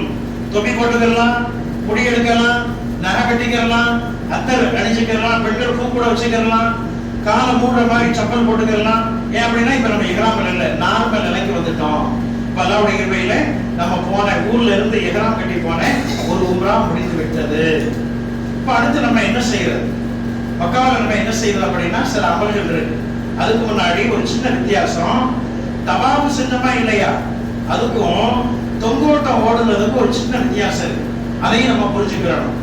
தவாஃப்ல எந்த இடத்துல நம்ம ஆரம்பிச்சோமோ இந்த இடத்துல ஆரம்பிப்போம். இந்த இடத்துல எந்த இடத்துல ஆரம்பிக்கிறோமோ சுற்றி வந்து இந்த இடத்துல முடிச்சாதான் ஒரு சுற்று. இப்படி திரும்ப சுத்துவோம். இப்படி 7 தடவை சுத்தி முடிச்சா ஒரு தவாஃப். தொங்கோட்டம் ஓடுறதுல ஒரு பக்கத்துல இருந்து ஆப்போசிட் சைடு போயிட்டாலே அதுக்கு பேரு ஒரு சுற்று. திரும்ப இங்க வந்தா தான் ஒரு சுற்று, அப்படியே இல்லை. தொங்கோட்டத்துக்கும் இந்த தவாஃபுக்கும் இதுதான் வித்தியாசம். நல்லா ஞாபகத்தில் வச்சுக்கணும். இதை நான் திரும்ப திரும்ப சொல்லுவேன். ஏன் அப்படின்னா சமயத்தில் நம்ம கூட வர்றவங்க எங்கேயாவது மிஸ் ஆகிடுவாங்க. தவாஃப் செய்யும் பொழுது நம்மளோட 50 பேர் வருவாங்க. கடைசியில் 7 சுற்று நம்ம முடிக்கும் போது பாக்கி 10 பேர் தான் நம்மளோட இருப்பாங்க. அங்க எங்கேயா சுத்திட்டு இருப்பாங்க, பிடிச்சு கொண்டு வந்து கடைசியில் சேர்த்து எல்லாத்தையும் கொண்டு போய் தவாஃப் செய்யறது கொண்டு போகணும். அங்கேயும் மிஸ் ஆவாங்க. இப்படி மிஸ் ஆன ஆள் ஒரு ஆள் என்ன பண்ணார் அப்படின்னா, இங்க இருந்து அங்க போய் அங்க இருந்து வந்து 14 சுத்து சுத்தினார். எங்க ஆரம்பிச்சோமோ அங்க முடிச்சாதான் ஒரு சுத்து அப்படின்னு தப்பா விளக்கிக்கிட்டு 14 சுத்து சுத்தி வந்து அப்புறம் அவரு அங்க இருந்து வரவே முடியல, கால் நீங்கிருச்சு. தண்டு வண்டியில வச்சு ரூமுக்கு கொண்டு வந்து 2 நாள் பெட்டை விட்டு கீழே இறக்கவே இல்லை. இப்ப தவறான முறை. பக்கத்துல நான் சொல்றேன், தொங்கோட்டம் ஓடுறதுல ஆப்போசிட் போயிட்டாலே ஒரு சுற்று, இந்த பக்கம் வந்தா அப்படின்னா 2 சுற்று. வித்தியாசத்தை நம்ம விளக்கிக்கிறோம். அதே மாதிரி தவாஃப் செய்வது அப்படிங்கிறது தொழுகைக்கு நிகரான வணக்கம். தொழுகைக்கு ஒரு ரொம்ப ரொம்ப அவசியம், தவாஃபுக்கும் ஒரு அவசியம். ஏன்னா தொழுகைக்கு நிகரான அமல். இப்ப மற்ற ஊர்ல உள்ள பள்ளிவாசலுக்கு நம்ம புதுசா போனோம் அப்படின்னா தஹியத்துல் மஸ்ஜித் தொழுவோம். காபாவுல ஹரம்ல அது கிடையாது. தவாஃப் செய்யறது தான் அந்த மஸ்ஜிதுக்கு செய்யக்கூடிய காணிக்கை. ஏன் அப்படின்னா அது தொழுகைக்கு நிகரான அமல். நீங்க ரமலான்ல பார்க்கலாம், நம்ம வீட்டுல இருந்து லைவ்ல பார்க்கலாம். ஒரு பக்கத்துல தராவி தொழுகை ஒரு பக்கத்துல நடந்துகிட்டு இருக்கும், லைவ் ஓடிக்கிட்டு இருக்கும். இன்னொரு பக்கத்துல இன்னொரு கூட்டம் தவாஃப் சுத்திக்கிட்டே இருப்பாங்க. ஃபர்லு தொழுகை நேரத்துல மட்டும்தான் தவாஃபை நிறுத்துவாங்க. ஏன் அப்ப நிறுத்துறாங்க அப்படின்னா தவாஃப் தொழுகைக்கு நிகரான அமல். தவாஃப் நிறுத்தினாலும் அங்க தொழுகை நடக்கும், ஃபர்லு தொழுகை. ரமலான்ல நடக்கக்கூடிய தராவி சுன்னத்தான தொழுகை. அதனால ஒரு பக்கம் தொழுகை நடக்கும், இன்னொரு பக்கம் தவாஃப் செஞ்சுக்கிட்டே இருப்பாங்க. இப்ப நல்லா ஞாபகம் வச்சுக்கிறோம், தவாஃப் செய்யறது தொழுகைக்கு நிகரான அமல். தவாஃபுக்கு ஒரு கட்டாயம் அவசியம். இப்ப பாருங்க, நம்ம 4 சுத்து சுத்திட்டு வர்றோம், ஒரு செய்யணும் போல இருக்குது அப்படின்னா இப்ப இன்னைக்கு ஒரு 2-3 வருஷமா உள்ளே ஒரு செய்யறதுக்கான ஏற்பாடுகள் இருக்கு. மேல ஏறி போற படிகளுக்கு கீழே ஆணுக்கும் பெண்ணுக்கும் ஒரு செய்யறதுக்கான டேப் இருக்கு. பாத்ரூம் கிடையாது, பாத்ரூம்னா வெளியே தான் போகணும். அப்ப அங்க போய் ஒரு செஞ்சுட்டு என்ன செய்யலாம், நம்ம வரலாம். வந்துட்டு எங்க விட்டோமோ அங்க இருந்து அப்படியே கண்டினியூ பண்ணிக்கலாம். நம்ம அதே மாதிரி நம்ம சுத்திக்கிட்டு இருக்க தவாஃப் செய்யும் பொழுது லுஹர் தொழுகை நேரம் வந்துருச்சு. அப்படியே ஜமாத் தொழுகிறவங்க தவாஃப் செய்யறத நிறுத்திட்டாங்க. நம்ம ஏதோ ஒரு மூலைக்கு பக்கத்துல நம்ம நிறுத்தி வச்சிருக்கிறோம். தொழுதுட்டு எந்த இடத்துல தொழுதமோ அங்க இருந்து அப்படியே என்ன செய்யலாம், கண்டினியூ பண்ணிக்கலாம். ஆனால் 4 சுத்தி இருக்கிறோம், கொஞ்சம் ரொம்ப டயர்டா இருந்துச்சு, கொஞ்சம் ரூமுக்கு போயிட்டு வரலாம் அப்படி நினைச்சாலோ, அல்லது வெளியில போய் ஒரு டீ குடிச்சிட்டு வரலாம் அப்படின்னு நினைச்சாலோ போய் செய்யலாம். ஒரு கேப் விட்டுட்டு பண்ணலாம். ஒரு செஞ்சுட்டு திரும்ப வந்து 5வது சுற்றை இங்க இருந்து ஆரம்பிக்கணும். இடையில எங்கேயாவது முடிச்சுட்டு போயிருப்போம், அதை கணக்கில் எடுக்க கூடாது. 5வது சுற்றை இங்க இருந்து ஆரம்பிக்கணும். ஏன் அப்படின்னா தவாஃபுக்கு சம்பந்தம் இல்லாம இடையில இப்ப கேப் விட்டுருக்கிறோம். இப்ப இதை ஞாபகத்தில் வச்சுக்கிறோம். அதே மாதிரி தொங்கோட்டை ஓடும்போது ஒரு போயிருச்சு அப்படின்னா ஒன்றும் பிரச்சனை இல்லை. அது தொழுகைக்கு நிகரான அமல் கிடையாது. ஒரு செய்யறது செஞ்சுட்டு கண்டினியூ பண்றது ரொம்ப ரொம்ப ஏற்றம் இல்லையா? செய்ய முடியலையா, ஒன்றும் பிரச்சனை இல்லை, கவலைப்பட வேண்டாம். ஒரு இல்லாமலேயே செய்யலாம். ஒரு செஞ்சு செய்யறது ரொம்ப ரொம்ப ஏற்றம், அதிக நன்மை. இப்ப இந்த வித்தியாசங்கள் நம்ம புரிஞ்சுக்கிறோம். இப்ப அல்லாஹ்வுடைய கிருபையில உம்ரா முடிச்சிட்டோம். இப்ப அடுத்து மக்காவில் நம்ம என்ன செய்யறது அப்படின்னா, செய்யக்கூடிய காரியங்கள் முக்கியமான காரியம் தவாஃப் செய்யறது. தவாஃப் அப்படிங்கிறது ஒரு தனி அமல். இப்ப நம்ம உம்ராவுக்காக இப்ப நம்ம செஞ்சோம், தவாஃப் செஞ்சுட்டு போய் தொங்கோட்டை ஓடணும், அது உம்ராவுக்குரியது. தவாஃப் மட்டுமே தனியான அமல். இப்ப என்ன செய்யணும் அப்படின்னா, ஒரு நேரம் தொழுகைக்கு நம்ம வரணும். தொழுகைக்கு 1 மணி நேரம் இன்னும் டைம் இருக்குது அப்படின்னா நம்ம ஒரு கூட வந்து நியத்து செஞ்சுட்டு இங்க இருந்து நியத்து செஞ்சுட்டு இப்படியே 7 சுற்றி வந்தோம் அப்படின்னா ஒரு தவாஃப். அதை நம்ம யாருக்கு வேண்டாலும் டெடிகேட் பண்ணலாம். நமக்கோ நம்முடைய பிள்ளைகளுக்கோ நம்முடைய பெற்றோர்களுக்கோ யாருக்கு வேண்டாலும் அந்த நன்மைகள் நம்ம டெடிகேட் பண்ணலாம். இன்னும் கொஞ்சம் நேரம் இருக்குது அப்படின்னா இன்னொரு நியத்தை செஞ்சுட்டு இன்னொரு 7 சுற்றணும். இன்னொரு தவாஃப் முடிஞ்சிச்சு, இல்ல 4 தான் சுத்தம் முடிஞ்சிச்சு, தொழுகை வந்துருச்சு, நிறுத்திட்டாங்க, தொழுகை முடிஞ்சு பாக்கிய சுத்தி 7ஆக அதை என்ன செய்யணும், பூர்த்தி செய்யணும். அப்ப இப்படி 7 சுற்றா நிறைய தவாஃப்களை நம்ம செய்யலாம். நல்லா ஞாபகத்தில் வச்சுக்கோங்க. நமக்கெல்லாம் நிறைய நன்மைகள் செய்யணும்னு ஆசைதான், உம்ராக்கள் நிறைய செய்யணும்னு ஆசைதான். ஆனா இமாம்கள் சொன்ன ஒரு மெத்தட் என்ன அப்படின்னா, உம்ராவை குறைச்சலா செஞ்சுட்டு தவாஃபை அதிகமாக செய்யணும் அப்படின்னு. அப்ப டக்குன்னு நமக்கு தெரியாமலே நிறைய பேர் ஆயிஷா பள்ளியில போய் ஏறாமலாம் கட்டிட்டு வருவாங்க. ஒரு நாளைக்கு 2 உம்ரா செஞ்சவங்களா இருக்கிறாங்க. தப்ப இல்லை. எது சிறந்த அமல் அப்படின்னா உம்ராவை குறைச்சிட்டு தவாஃபை அதிகமாக செய்யணும். உம்ரா அதிகமா செஞ்சோம் அப்படின்னா தவாஃப் செய்வதற்கு நமக்கு வாய்ப்பு கிடைக்காது. தொங்கோட்டை ஓடும்போது கால் வலி கொடுத்துரும். அப்போ மஸ்ட் 4 உம்ரா ஆட்டோமேட்டிக்கா நம்முடைய பயணத்துல வந்துடும். இப்ப அதை மட்டும் பண்ணிட்டு பாக்கி தவாஃப்கள் அதிகமாக செய்யணும். இப்ப பாருங்க, ஆயிஷா பள்ளி அப்படின்னு ஒரு இடம் இருக்கு. அடுத்து இன்னொரு உம்ராவை நம்ம செய்ய போறோம். இப்ப அந்த உம்ராவுக்காக நம்ம என்ன செய்யணும், முதல்ல ஓமன்ல இருந்து நம்ம இஹ்ராம் கட்டணும். இப்ப நம்ம மக்காவிலே தங்கி இருக்கிறோம். இன்னொரு உம்ரா செய்யணும் அப்படின்னா நம்ம போய் உம்ராவுக்கான பாயிண்ட் பக்கத்தில் இருக்கக்கூடிய பாயிண்ட் எதுனா ஆயிஷா பள்ளி. இன்ஷால்லா உங்களை அழைச்சிட்டு போய் அந்த இடத்துடைய வரலாறை அங்க வச்சே உங்களுக்கு சொல்லி கொடுத்து இஹ்ராம் கட்டிட்டு இன்ஷால்லா உங்களை கூட்டிட்டு வருவோம். அப்ப திரும்ப வந்து அங்க இஹ்ராம் கட்டி நியத்து வச்சு தொழுதுட்டு திரும்ப மக்காவுக்கு வந்து கிட்டத்தட்ட 7 கிலோமீட்டர் மக்காவுக்கு வந்து முத மாதிரி தவாஃப் 7 சுற்றணும், ஒரு 7 தொங்கோட்டை ஓடணும், திரும்ப முடியெடுக்கணும். முடியெடுத்தோம் அப்படின்னா 2வது தவாஃப் முடிஞ்சிருச்சு. இந்த மாதிரி பண்ணணும். திரும்ப உங்களை இன்னொரு உம்ரா செய்யறதுக்கு நம்ம கூட்டிட்டு போவோம். ஜஹரானா அப்படின்னு ஒரு இடம், ஸல்லல்லாஹு அலைஹி வஸல்லம் இஹ்ராம் கட்டின இடம். ஆயிஷா பள்ளியில ஸல்லல்லாஹு அலைஹி வஸல்லம் இஹ்ராம் கட்டல, ஆயிஷா ரலியல்லாஹு அன்ஹா அவங்க தான் இஹ்ராம் கட்டினாங்க. அதனால அதுக்கு பேர் ஆயிஷா பள்ளி. ஜஹரானா அப்படின்னு ஒரு இடம் இருக்கு. அங்க ஸல்லல்லாஹு அலைஹி வஸல்லம் அவங்க இஹ்ராம் கட்டின இடம். அவங்க தண்ணீர் எடுத்து குடித்த ஒரு கிணறு இன்னைக்கு இருக்குது. உங்களுக்கு காட்டுவோம் இன்ஷா அல்லாஹ். தண்ணி குடிச்சாங்க, அந்த கிணறு இன்னைக்கு இருக்குது. ஜஹரானா அப்படிங்கிறதுக்கு ஒரு பெரிய வரலாறு இருக்கு. இன்ஷா அல்லாஹ் அந்த இடத்துல போய் உங்களுக்கு சொல்லுவோம். இப்ப அந்த இடத்துல போய் இஹ்ராம் கட்டி இன்னொரு உம்ராவை செய்வோம். 3 உம்ரா வச்சா அடுத்து தாயிப் அப்படிங்கிற ஒரு இடத்துக்கு நீங்க விரும்பினா உங்களை கூட்டிட்டு போவோம். அங்க போய் வரக்கூடிய இடத்துல கர்ணை மனாசில் அப்படிங்கிற ஒரு இடத்துல இப்ப வெளிநாட்டுல இருந்து வர்றவங்க அங்கதான் இஹ்ராம் கட்டுவாங்க. அங்க ஒரு இஹ்ராம் கட்டி இன்னொரு தவாஃப் செய்வோம். இந்த 4 உம்ரா கம்பல்சரியா வந்துடும். இது எல்லாமே அதிகமா நீங்க செய்ய விருப்பப்பட வேண்டாம். செஞ்சா உங்களுடைய விருப்பத்தை பொறுத்தது. அதுக்கு பதில் தவாஃப்களை அதிகமாக செய்யணும். இப்ப குர்ஆன் ஷரீஃபை நம்ம ஓதலாம். காபாவை வெறுமனே பார்த்துக்கிட்டே இருக்கிறதே ரொம்ப பெரிய நன்மை. அங்க இருந்து துஆ கேட்பதே ரொம்ப பெரிய நன்மை. இப்ப அதிகமாக உட்கார்ந்து செய்யணும், ஸலவாத்துக்களை ஓதணும், துஆக்களை அதிகமா செய்யணும், குர்ஆனை ஓதணும். இப்ப இந்த மாதிரி அமல்களை நம்ம அதிகமாக செஞ்சுக்கிறோம். நல்லா ஞாபகம் வச்சுக்கோங்க. போன உடனே நம்ம பார்க்க வேண்டிய விஷயங்கள் 5 வக்து தொழுகையுடைய நேரத்தை நம்ம எப்பங்கிறது நம்ம ஒரு நோட் போட்டு எழுதி வச்சுக்கிறோம். அந்த டயத்துக்கு 1 மணி நேரத்துக்கு முன்னாடி முன்னாடியே போறது மாதிரி ஒரு பழக்கத்தை உண்டு பண்ணிக்கிறான். இல்லைன்னு சொன்னா காலையில ஃபஜ்ர் தொழுட்டு ஃபஜ்ருக்கு காமத் சொல்ல நேரத்துக்கு தான் போனோம் அப்படின்னா எங்கேயாவது ஒரு பாத்ரூம் பக்கத்துல தான் தொழுவதற்கு உங்களுக்கு இடம் கிடைக்கும். இப்ப தஹஜ்ஜுக்கே நம்ம என்ன செஞ்சோம், எழுந்து போனோம் அப்படின்னா உள்ள போகக்கூடிய வாய்ப்பு கிடைக்கும், உள்ள போய் தொழக்கூடிய ஒரு நல்ல பாக்கியம் நமக்கு கிடைக்கும். அப்போ டயத்தை நம்ம என்ன செய்யணும் அப்படின்னா அங்க நிறைய ஃபாலோ பண்ணணும். இப்ப இதை நம்ம கவனத்தில் வச்சுக்கிறோம். மக்காவில சுற்றி பார்க்க வேண்டிய இடங்கள் நிறைய இடங்கள் இருக்கு. ஸல்லல்லாஹு அலைஹி வஸல்லம் வரைஞ்சிருந்த சவுக் வகை, குர்ஆன் இறங்கிய ஹிரா மலை, அதே மாதிரி ஹாஜிகள் தங்கக்கூடிய மினா முஸ்தலிஃபா அரஃபா அப்படிங்கிற இடம், இன்னும் சில வரலாற்று சிறப்பு மிக்க இடங்கள் இருக்குது. இன்ஷா அல்லாஹ் அங்க உங்களை கூட்டிட்டு போவோம். புதுசா மியூசியம்லாம் இப்போ திறந்து வச்சிருக்கிறாங்க. நீங்க விருப்பப்பட்டா இன்ஷா அல்லாஹ் அங்கேயும் உங்களை கூட்டிட்டு போவோம். மக்காவில இந்த அமல்கள் இந்த மாதிரி இன்ஷா அல்லாஹ் நமக்கு வரும். அப்புறம் பாருங்க, மக்காவில 10 நாள் இருந்துட்டு இன்ஷா அல்லாஹ் இப்ப நம்ம மதீனாவுக்கு போறோம்.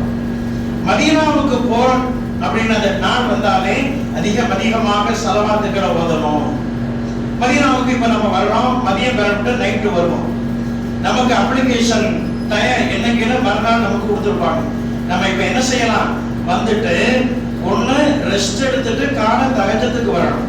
இல்ல ஆர்வம் இருக்கக்கூடியவங்க உடனே குளிச்சுட்டு உடனே கூட வரலாம். ஆண்களும் சரி பெண்களும் சரி, நீங்க எப்ப விருப்பப்பட்டீங்களோ உங்களை கூட்டிட்டு வரலாம். அப்போ நம்ம எடுத்து வரக்கூடிய ட்ரெஸ்ல ஒரு ட்ரெஸ் புது ட்ரெஸ்ஸா இருக்கணும். மதீனாவுக்கு போகும் பொழுது அணியக்கூடிய ஆடை ஆண்களை பொறுத்தவரையில் வெள்ளாடை, வெள்ளச்சட்டை, வெள்ளைக்கையில் இருந்தால் ரொம்ப ரொம்ப ஏற்றம். பெண்களை பொறுத்தவரையில் பச்சை கலந்த சேலைகளாக, சாரிகளாக, சுடிதாராக இருந்தால் ரொம்ப ஏற்றம். இல்லைன்னா ஒன்றும் பிரச்சனை இல்லை. இப்போ மதீனாவுக்கு போன உடனே நைட்ல நம்ம போய் இஷா நேரத்தில் நம்ம போவோம். சாப்பிட்டு ரெஸ்ட் எடுக்கிறவங்க ரெஸ்ட் எடுத்துக்கலாம். உடனே வர விருப்பப்பட்டவங்க அங்க போய் தொழுது ரசூல் ஸல்லல்லாஹு அலைஹி வஸல்லம் வர விருப்பப்பட்டவங்க உடனே வரதா இருந்தா குளிச்சுட்டு நம்ம இன்ஷா அல்லாஹ் வரக்கூடியவங்களை அழைச்சு நம்ம போறோம். மதீனாவை பொறுத்தவரையில் அப்ளிகேஷன்ல நமக்கு ஒரு டைம் கொடுத்துருப்பாங்க. அந்த டைம் உள்ள ரவுலாவுக்கு போகக்கூடிய டைம். ஸல்லல்லாஹு அலைஹி வஸல்லம் சொல்லியிருக்கிறாங்க, என்னுடைய வீட்டுக்கும் என்னுடைய மிம்பருக்கும் மத்தியில் இருக்கக்கூடிய இடம் சொர்க்க பூங்கா. அந்த இடத்துக்குள்ள போறதுக்கு தான் இப்ப லிமிட். முன்னாடியெல்லாம் அன்லிமிட், ஒரு நாளைக்கு எத்தனை தடவை வேணாலும் போகலாம். பெண்கள் ஒரு நாளைக்கு 3 ட்ரிப் நேரம் கொடுப்பாங்க, எப்போனாலும் போகலாம். இப்போ ஒன் டைம் உம்ரா போனா ஒரு டைம் தான் உள்ள போக முடியும். அப்ப அது முக்கியமான ஒரு இடம், ரவுலத்துல் ஜன்னா. அங்க போய் 2 ரக்காயத்து தொழக்கூடிய வாய்ப்பை எல்லாம் நமக்கு தரணும். அந்த பாக்கியம் நிறைய பேருக்கு கிடைக்காம போயிடுச்சு முந்தைய பயணங்கள்ல. அப்போ அந்த வாய்ப்பு கிடைக்கிறதுக்கு எல்லாம் நம்ம துவா செய்யணும், அங்க போகணும். அது உள்ள போனா சொர்க்கத்துக்குள் நுழைஞ்சது மாதிரி. அப்ப அங்க போய் ஸல்லல்லாஹு அலைஹி வஸல்லம் அவங்களுக்கு சலாம் சொல்றோம். பக்கத்துல இருக்கக்கூடிய அபூபக்கர் சித்திக் அவங்களுக்கு சலாம் சொல்றோம். உமர் ரலியல்லாஹு அன்ஹு அவங்களுக்கு சலாம் சொல்றோம். அப்புறம் வெளியில வந்து எல்லாத்தையும் நம்ம அழைச்சிக்கிட்டு ஜன்னத்துல் பக்கி அப்படின்னு ஒரு பொது கபர்ஸ்தான் இருக்கு. அங்க ஆண்கள் உள்ள போகலாம், பெண்கள் வெளியே நின்று சலாம் சொல்றாங்க. இப்ப அதே மாதிரி மதீனாவில் சுற்றி பார்க்க வேண்டிய வரலாற்று சிறப்பு மிக்க இடம் மஸ்ஜிதே குபா. அது என்ன வரலாறு அப்படிங்கிறது இன்ஷா அல்லாஹ் வச்சு சொல்லுவோம். மஸ்ஜிதே கிப்லத்தை, உஹது போர் நடந்த இடம், பேரிச்சம்பழ தோட்டம், இன்னும் நிறைய இடங்கள் இருக்குது. சின்ன ஓடை அப்படின்னு ஒண்ணு இருக்குது, நீங்க விருப்பப்பட்டா கூட்டு போவோம். இப்ப இந்த மாதிரி வரலாற்று சிறப்பு மிக்க இடங்களுக்கு இன்ஷா அல்லாஹ் மதீனாவில் பார்க்க வேண்டிய இடங்களுக்கு இன்ஷா அல்லாஹ் நம்ம போறோம். மதீனாவில் ரொம்ப நம்ம கேர்ஃபுல்லா இருக்கணும். நம்முடைய சத்தம் வெளியில கேட்கிற அளவுக்கு நம்ம பேசக்கூடாது. ஸல்லல்லாஹு அலைஹி வஸல்லம் அவங்க அமைதியானவர்கள், அமைதியை விரும்பக்கூடியவர்கள். அலைக்கும் பிஸ்ஸகீனா, அமைதியை கடைபிடிங்கள் அப்படின்னு சொல்லுவாங்க, இறைஞ்சி பேச மாட்டாங்க. இப்ப அவங்க ஊர்ல போய் நம்ம இருக்கும் பொழுது அல்லாஹ்வே நமக்கு கட்டளை இடுறான், யா அய்யுஹல்லதீன ஆமனு லா தர்ஃபஉ அஸ்வாத்தக்கும் ஃபௌக ஸௌத்தின் நபி. நபிக்கு முன்னாடி நீங்க சத்தத்தை உயர்த்த வேண்டாம். இப்ப மதீனாவுல ரொம்ப கேர்ஃபுல்லா பேசணும். ரோட்ல நடக்கும் பொழுது கேர்ஃபுல்லா நடக்கணும். மக்காவிலே மதீனாவிலையும் ரோட்ல நடந்து போகும்போது எச்சில் துப்பி அசுத்தப்படுத்துற வேலையை வச்சுக்கிற வேண்டாம். அது நம்ம நாட்டுல வந்து பாத்துக்கலாம். அங்க போய் அந்த புண்ணிய பூமியில நம்ம என்ன செய்யக்கூடாது, எச்சில் துப்ப கூடாது. அது ஒரு நபி நடந்து போன இடமா கூட இருக்கலாம், ஸல்லல்லாஹு அலைஹி வஸல்லம் விளையாடுற இடமா கூட இருக்கலாம். இப்ப 2 ஊர்லயும் ரொம்ப கேர்ஃபுல்லா நம்ம நடந்துக்கிறணும். மக்காவில இருந்து மதீனாவுக்கு போகும் பொழுது கடைசியா ஒரு தவாஃப் செஞ்சுட்டு அல்லாஹ்ட்ட துஆ செஞ்சு, எல்லாமே என்னுடைய பயணத்தை கடைசி பயணமாக ஆக்கி விடாதே. நான் ஏதாவது தப்பு செஞ்சேன் அப்படின்னா அதை காரணம் காட்டி இதை கடைசி பயணமாக ஆக்கி விடாதே ரப்பே. திரும்ப திரும்ப நான் வரணும், உம்ராவுக்கு வரணும், ஹஜ்ஜுக்கு வரணும், என்னுடைய 7 ஜெனரேஷனும் இங்க வரணும் அப்படின்னு கண்ணீர் மல்க அல்லாஹ்ட்ட நம்ம துஆ செஞ்சுட்டு போறோம். அன்புக்குரிய சகோதரர்களே, மதீனாவிலையும் அதே மாதிரி ஸல்லல்லாஹு அலைஹி வஸல்லம் நம்ம துஆ சலாம் சொல்லிட்டு அல்லாஹ்ட்ட துஆ செஞ்சுட்டு நம்ம என்ன செய்யறோம், ஊருக்கு திரும்புறோம். நல்லா ஞாபகிச்சுக்கோங்க, மக்காவுல ஒரு நன்மை செஞ்சா 1,00,000 மடங்கு நன்மை, மதீனாவில் ஒரு நன்மை செஞ்சா 50,000 மடங்கு நன்மை. அதே மாதிரி ஒரு தப்பு செஞ்சாலும் 1,00,000 மடங்கு தப்பு தண்டனை, மதீனாவிலும் 50,000 மடங்கு தண்டனை. அப்ப நன்மைகளை நம்ம அதிகமாக்கி விடணும். நிறைய ஹெல்பிங், அடுத்தவங்களுக்கு நம்ம ஹெல்ப் பண்ணிக்கிட்டே இருக்கணும், முடியாதவங்களுக்கு உதவி பண்ணணும். அந்த மாதிரி ஒரு வாய்ப்பு ஊர்ல வந்தாலும் கூட கிடைக்காது. அப்ப அங்க நம்ம என்ன செய்யணும், நம்மால் முடிந்த அளவு மற்றவர்களுக்கு நாம உதவிகரமாக இருக்கணும், யாருக்கும் இடைஞ்சலாக இருக்கக்கூடாது. அந்த மாதிரி இடங்கள்ல தான் நிறைய கோபங்கள் நமக்கு வரும்.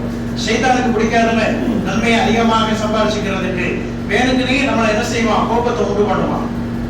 நீ அப்படி பேச இப்படி பேச நம்மளை வெறியை ஏத்துவான். நம்ம என்ன செய்யணும் அப்படின்னா பொறுமையோடு இருக்க வேண்டும். போகக்கூடிய இடங்கள்ல பல லட்சக்கணக்கான மக்கள் கூடக்கூடிய இடத்துல பல பிரச்சனைகள் ஏற்படலாம், சில வசதி குறைப்புகள் ஏற்படலாம், நிறைய கூட்டத்தில் நம்ம மாட்டிக்கிட்டு முடிக்கலாம், ரொம்ப வேத்து போய் நம்ம களைப்படையலாம். அதையெல்லாம் ஒரு பொருட்டா நம்ம நினைக்க கூடாது. அல்லாஹ்வுக்காக சிரமங்களை சகித்து கொண்டோம் அப்படின்னா நம்மின் மூலமாக நம்முடைய 7 ஜெனரேஷன்களுக்கும் அல்லாஹ் அந்த இடத்துக்கு போகக்கூடிய வாய்ப்பை நிச்சயமாக கொடுப்பான். அப்ப நிறைய பொறுமைகள் கொள்ளணும், அதிகமான நன்மைகளையும் ஹெல்ப்புகளையும் அடுத்தவங்களுக்கு அதிகமாக கொடுக்கணும், அதிகமான சதகாக்களை நம்ம கொடுக்கணும். அமல்களில் மட்டுமே நாம் குறியாக இருக்க வேண்டும். மற்ற உங்களுடைய மற்ற சகோதரிகளை இன்ஷா அல்லாஹ் நம்ம பார்த்துக்கிறோம், நம்ம கம்பெனி பார்த்துக்கிறோம். நீங்க கவனம் செலுத்த வேண்டியது உங்களுடைய அமல், உங்களுடைய ஹெல்ப், அதிகமான சதகாக்கள், அதிகமான தான தர்மங்கள், இந்த விஷயத்துல நீங்க அதிகமாக நீங்க கவனம் செலுத்தணும். டைமிங்க நீங்க ஒவ்வொன்றும் ஃபிக்ஸ் பண்ணிக்கிறோம். பர்ச்சேஸுக்குன்னா இந்த அளவுக்கு இந்த டைத்துல தான் போகணும், எல்லா நேரத்திலையும் போய் நின்றுகிட்டு இருக்க கூடாது. அப்ப இதையெல்லாம் ஒரு வரையுறுத்து நம்ம போனோம் அப்படின்னா நிச்சயமாக அல்லாஹ் இதை நமக்கு பெரிய பலனை வச்சிருப்பான். இதன் பொருட்டினால் மீண்டும் மீண்டும் ஹஜ்ஜுடைய வாய்ப்பு கிடைக்கும், எல்லா விதமான பாக்கியங்களையும் நம்ம அடையக்கூடிய வாய்ப்பு கிடைக்கும். எல்லாம் வல்ல அல்லாஹ் ஜல்லஷானஹு தஆலா அப்படிப்பட்ட ஒரு பாக்கியத்தை தருவானாக. இப்ப வரக்கூடிய ஹாஜிகள் அவங்க கடைபிடிக்க வேண்டிய சில விஷயங்கள், நம்ம எடுத்து வரக்கூடிய பொருட்கள், அதை பத்தி ஒரு சின்ன ஒரு விளக்கம். அல்லாஹ்வுடைய கிருபையில நம்முடைய சலாமத்துல் ஹஜ் உம்ரா சர்வீஸ் அப்படிங்கிறது ஒரு 2-3 மாசத்துக்கு முன்னாடி நம்ம ஊர்ல புதுசா நம்ம ஆரம்பிச்சோம். நம்ம ஊரை சேர்ந்த சகோதரர் மின்றத்தார் ஹாஜா அவர் தான் அதுக்குரிய ஓனர். அவர் மக்காவில் தான் இருக்கிறாரு. அங்க நமக்கு தேவையான எல்லா ஏற்பாடுகளையும் இன்ஷா அல்லாஹ் பண்ணி வச்சுட்டாரு. என்ன பாக்கி என்ன பண்ணணுமோ இன்ஷா அல்லாஹ் அவர் பண்ணுவாரு. அதெல்லாம் அவர் மூலமாக ஒரு உதவிகரமாக நமக்கு வச்சிருக்கிறார். இந்த சர்வீஸுடைய முதல் பயணம் தான் இப்ப நாம போகக்கூடிய முதல் பயணம். அல்லாஹ் ஜல்லஷானஹு தஆலா இந்த பயணத்தை வெற்றிகரமாக நமக்கு ஆக்கி வைக்கணும். இப்ப நம்ம போறது 25ஆம் தேதி புதன்கிழமை காலையில 8 மணிக்கு நமக்கு சென்னையில விமானம். அப்ப அதனால காலையில 5 மணிக்கு நம்ம என்ன செய்யணும், ஏர்போர்ட்ல இருக்கணும். இப்ப நம்ம ஊரை சேர்ந்தவங்க எல்லாருமே என்ன செய்யறோம் அப்படின்னா நம்ம ஒரு பஸ்ஸை, நம்ம சென்னைக்கு போற பஸ்ஸை நம்ம அரேஞ்ச்மெண்ட் பண்ணியிருக்கிறோம். அந்த பஸ் நம்ம பள்ளிவாசல் தெக்காலுக்கு வந்துடும். தெக்கால இருந்தா எல்லாருமே போறோம். நேர ஏர்போர்ட்ல கொண்டு போய் நம்மளை விட்டுருவாங்க. இன்ஷா அல்லாஹ் காலையில 5 மணிக்கெல்லாம் நம்ம ஏர்போர்ட்டுக்கு போயிடலாம். நீங்க ஒரு 7:30 மணிக்கெல்லாம் உங்களுடைய லக்கேஜ் எடுத்துக்கிட்டு நம்ம பள்ளிக்கு வந்துருங்க. இஷா தொழுத உடனே ஒரு சின்ன துவா ஓதி எல்லாத்தையும் முசாபா செய்து இன்ஷா அல்லாஹ் உடனே நம்ம கிளம்பலாம். இப்ப ஏர்போர்ட்ல நம்ம காலையில 5 மணிக்கு இருக்கணும், 8 மணிக்கு விமானம். இப்போ இஹ்ராம் கட்டுறது வந்து நம்ம ஓமன்ல வச்சுதான் கட்டுறோம். அதனால லக்கேஜ், பெரிய லக்கேஜ், ஹேண்ட் லக்கேஜ் ரெண்டா பிரிச்சு வச்சுக்கிறோம். ஹேண்ட் லக்கேஜ்ல நம்ம விமானத்துல நம்மளோட எடுத்து போகக்கூடிய ஹேண்ட் லக்கேஜ்ல ஒரு இஹ்ராம் செட்டை மட்டும் வச்சுக்கிறோம். அந்த லக்கேஜ்ல போட்டுட்டீங்க அப்படின்னா திரும்ப ஜித்தாவில் தான் போய் கிடைக்கும். இஹ்ராம் இல்லாம நீங்க வரக்கூடிய நிலைமை உண்டாயிடும். அப்ப நல்லா ஞாபகத்தில் வச்சுக்கோங்க, ஹேண்ட் லக்கேஜ்ல ஆண்கள் இஹ்ராம் ஒரு செட்டை உள்ள வச்சுக்கோங்க. அதே மாதிரி எல்லாருடைய லக்கேஜிலும் ஹேண்ட் லக்கேஜில் வைக்கக்கூடாத சில பொருட்கள் உங்களுக்கு இருக்கும். விமானத்துடைய சட்டத்திட்டங்கள், அவங்க வெளிநாட்டுக்கு போயிட்டு வந்தவங்களுக்கு பழக்கம் இருக்குது. கத்தரி, அப்புறம் ரேசர், அப்புறம் சில லிக்விடுகள், அதெல்லாம் ஹேண்ட் லக்கேஜில் வைக்கக்கூடாது. பவர் பேக்கை லக்கேஜில் வைக்கக்கூடாது, அதை ஹேண்ட் லக்கேஜில் தான் வைக்கணும். இந்த குறிப்பு எல்லாத்துக்கும் கொடுக்கப்படும், அதை நீங்கள் படிச்சு பார்த்துக்கோங்க. இப்போ எதை ஹேண்ட் லக்கேஜில் வைக்கக்கூடாதோ அதை கண்டிப்பாக நீங்கள் தவிர்த்துக்கோங்க. எதை லக்கேஜில் வைக்கக்கூடாதோ அதை பவர் பேக் அப்படிங்கிற மாதிரி அதை நீங்கள் தவிர்த்துக்கோங்க. இன்ஷா அல்லாஹ் லக்கேஜை நீங்கள் கரெக்டாக இது பண்ணிட்டு இன்ஷா அல்லாஹ் நம்மளுடைய பயணத்தை நம்ம இது பண்ணணும். ஏர்போர்ட்ல வச்சு உங்களுக்கான விசா டிக்கெட்டு, பாக்கி பாஸ்போர்ட் எல்லாமே அங்கே வச்சு நம்ம கொடுப்போம். அதே மாதிரி நம்முடைய சர்வீஸ் சார்பாக luggage, shoulder bag, chappal bag, book, தவாப் மணி, ஆண்களுக்கு பெல்ட், பெண்களுக்கு மக்கள் இன்ஷால்லா எப்பவுமே கொடுத்துருவோம். அதே மாதிரி இந்த லக்கேஜ் அப்படிங்கிறது ஒரு ஆளுக்கு 30 கிலோ லக்கேஜ். நான் இப்ப சொல்றாங்க 20 கிலோ தான் சொல்லி ஒரு தகவல் சொல்றாங்க. அது எந்த அளவுக்கு உண்மைன்னு தெரியல, இன்னொரு அதை கன்ஃபார்ம் பண்ணிக்கிறோம். 30 கிலோ லக்கேஜ்னா 2 பிரிவா போடணும், 15 20 கிலோ அப்படின்னா 10 போடணும். அது 20 30 அப்படிங்கிறத இன்ஷால்லா நம்ம கேட்டுக்கிறோம். ஆண்களை பொறுத்தவரையில் இஹ்ராம் செட்டு 1 போதும், இல்ல அதிகமா தேவைப்படும் அப்படின்னா அதிகபட்சமாக 2 போதும், அதுக்கு மேல வேண்டாம். பெண்களை பொறுத்த வரைக்கும் உடுத்தி இருக்கிற ட்ரெஸ் தான் அவங்களுக்கு இஹ்ராம் ட்ரெஸ் அப்படிங்கிறதுனால இஹ்ராம் அப்படின்னு தனியா எதுவும் கிடையாது. பெண்களை பொறுத்த வரைக்கும் இஹ்ராம் நேரத்துல முகம் ஓப்பனா இருக்கும், இல்ல மூடித்தான் இருக்கணும் அப்படின்னா அதுக்கு ஒரு தொப்பி ஒன்று இருக்கு, போலீஸ் தொப்பி மாதிரி, அதை போட்டுக்கிட்டு அதுக்கு மேல நோஸ் பீஸை போட்டுக்கிட்டோம் அப்படின்னா அவங்களுக்கு அந்த இஹ்ராம் கரெக்ட் ஆகிடும்.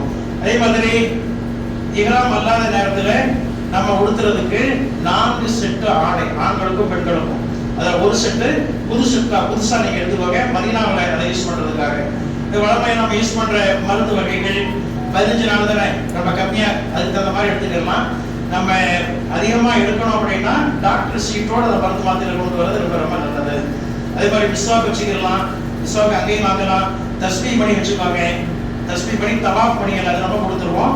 100 மணி திக்ர் செய்யறதுக்கு அதை அங்கேயும் வாங்கலாம், இல்லை இங்கேயும் ஊர்ல கொண்டு வந்தாலும் சரி. சோப்பு, பேஸ்ட், பிரஷ், டவல், கண்ணாடி அதையும் நீங்க எடுத்துக்கோங்க. அதே மாதிரி ஏர்போர்ட்ல நம்ம கொஞ்சம் நேரம் ஒரு 2-3 மணி நேரம் நம்ம அந்த வெயிட்டிங்ல இருப்போம். லக்கேஜ் சோப்பு, பேஸ்ட் எல்லாம் இந்த லக்கேஜ்ல போட்டுறணும், அதை ஹேண்ட் லக்கேஜ்ல வைக்கக்கூடாது. கண்ணாடி ஒரு நாளைக்கு தேவையான மருந்து மாத்திரையை மட்டும் ஹேண்ட் லக்கேஜ் வச்சுக்கோங்க, பாக்கி உள்ள போட்டுருங்க. இப்போ இந்த மாதிரி ஸ்நாக்ஸ் சாப்பிட்ற வழக்கம் யாருக்கு இருந்துச்சு அப்படின்னா கொஞ்சம் வாங்கி வச்சுக்கோங்க. மிக்சரு, பூந்தி, காரம், சின்ன பாக்கெட் 100 கிராம் போட்டு நம்ம போட்டு வச்சுக்கிறது ரொம்ப நல்லது. நமக்கு ஏர்போர்ட்ல ஓய்வு நேரங்களில் போய் சாப்பிட்றதுக்கு நமக்கு தேவைப்படும். அதே மாதிரி சென்னையில இருந்து போறதுல இருந்து வரது வரைக்கும் ஐடி கொடுப்போம், அந்த ஐடியை போறதுல இருந்து வர வரைக்கும் போட்டிருக்கணும். பெண்களை பொறுத்த வரைக்கும் இந்த மக்காவை கண்டிப்பா போட்டிருக்கணும், இது ரொம்ப ரொம்ப முக்கியம். ஐடி போடாம காபா கூட போகக்கூடாது, ஏன்னா நிறைய செக்கிங்கள் இருக்கும், அதனால அந்த இதை வச்சுக்கிறோம். இன்ஷால்லா இங்கிருந்து சென்னைக்கு போறது நம்முடைய செலவு, அது எவ்வளவு செலவு வருதோ இந்த டிக்கெட் நம்ம ஷேர் பண்ணிக்கிறோம். அதே மாதிரி சென்னையில இருந்து திருப்பங்க வர்றதுக்கும் நம்முடைய செலவு, அதை நம்ம இன்ஷால்லா நம்ம ஷேர் பண்ணிக்கிறோம். சிம் கார்டுகள் இன்ஷால்லா நம்ம அங்க போன உடனே நம்ம ரூமுக்கு முன்னாடியே நிறைய விற்பனை இருக்கும், அதுல எந்த கம்பெனி பெஸ்ட்டோ அதை மட்டும் நம்ம வாங்கிக்கலாம். ஏர்போர்ட்ல அங்க வேலை பார்க்கறவங்க கொண்டு வந்து விற்பாங்க, அதை வாங்குறது தவிர்க்கிறது ரொம்ப ரொம்ப நல்லது. அதே மாதிரி நம்ம சொந்தக்காரங்க யாரும் ஜாமான் கொடுத்தாங்க அப்படின்னா அந்த ஜாமான கூடிய மட்டும் இங்க தவிர்ங்க. இது நமக்கு ரொம்ப தெரிஞ்சவங்க, வேற எந்த விதமான வேற வகையான பொருள் உள்ள இருக்காது அப்படின்னு தெரிஞ்சால் மட்டும்தான் நீங்க வாங்கணும், இல்லைன்னா அது உங்களுக்கு பிரச்சனையாயிரும். அதை பார்த்துக்கோங்க. அதே மாதிரி மக்காவில் டயத்தை எல்லாரும் கரெக்டா அனுசரிக்கணும். நம்ம இத்தனை மணிக்கு பயான் அப்படின்னா 10 நிமிஷத்துக்கு முன்னாடியே நீங்க வந்துடணும். இல்ல ஆனாலுக்கு ஒரு டயத்துல வந்தீங்க அப்படின்னா நமக்கு வந்து இந்த பயான் அது பிரயோஜனம் இல்லாத வகையில போயிடும். நம்ம எல்லாரும் இப்ப உம்ரா போறோம் அப்படின்னா 10 மணிக்கு போறோம் அப்படின்னா 9:45 வந்துடணும். இப்ப எல்லாரும் டயத்தை அனுசரிக்கும் பொழுது அது எல்லாத்துக்குமே பிரயோஜனமா இருக்கும். ஒரு ஆள் 2 ஆள் லேட்டா வச்சுன்னா அதுக்காக எல்லாரும் லேட் பண்ணும்போது எல்லாருடைய நேரமும் வீணாயிரும். அந்த டயத்தை நம்ம என்ன செய்யணும், கரெக்டா அனுசரிச்சுக்கிறணும். அதே மாதிரி ஜமாத்து தொழுகை நேரத்தை தெரிஞ்சுக்கிட்டு காலையில தஹஜ்ஜத்துக்கே போய் தொழக்கூடிய ஒரு வாய்ப்பை உண்டாக்கிக்கிறணும். மக்காவை பதிலாக சாப்பாடு டைம் இருக்கு, அந்த டயத்துக்குள்ள போனா தான் நமக்கு நல்லது. டயத்தை தாண்டி போனோம் அப்படின்னா சாப்பாடு வந்து குப்பையில் கொட்டிடுவாங்க. ஏன் அப்படின்னா அங்க உள்ள ரூல்ஸ், அந்த டயத்தை தாண்டி சாப்பாடை வச்சிருக்க கூடாது. ஹோட்டல்காரனுக்கு ஃபைன் போட்டுருவாங்க, அப்ப எடுத்துருவாங்க. அப்ப அந்த டயம் அங்க ஒட்டி இருக்கும், இங்கேயும் உங்களுக்கு அந்த டயத்தை நாங்க தர்றோம். அந்த டயத்துக்குள்ள மக்காவிலும் சரி மதீனாவிலும் சரி இந்த டயத்தை அனுசரிச்சுக்கோங்க. மதீனாவில் ஷெட்யூல் வந்து ரொம்ப நெருக்கடியா இருக்கும், மக்காவில் கூட ரொம்ப கொஞ்சம் வசதியா இருக்கும், மதீனாவில் ஷெட்யூல் ரொம்ப நெருக்கடியா இருக்கும். சாப்பாடு டைம்லாம் ஒரு அரை மணி நேரம் 1 மணி நேரம் தான் கொடுத்துருப்பாங்க. ஏன்னா அடிக்கடி இங்கே செக்கிங் நடக்கும். அதனால மதீனாவில் ரொம்ப ரொம்ப கேர்ஃபுல்லாக அந்த டயத்தை நம்ம அனுசரிக்கணும். இன்ஷா அல்லாஹ் எல்லாம் வல்ல அல்லாஹ்வுடைய கிருபையினால நம்முடைய பயணத்தை எல்லாம் ஈஸியாக்கி தரணும். வேற ஏதாவது நம்ம சொன்னதுல அதாவது நீங்க கேள்விப்பட்டதுல ஏதாவது சந்தேகங்கள் இருந்தால் இன்ஷா அல்லாஹ் கேளுங்க, அதுக்குரிய பதிலை நம்ம இப்போ சொல்லுவோம்.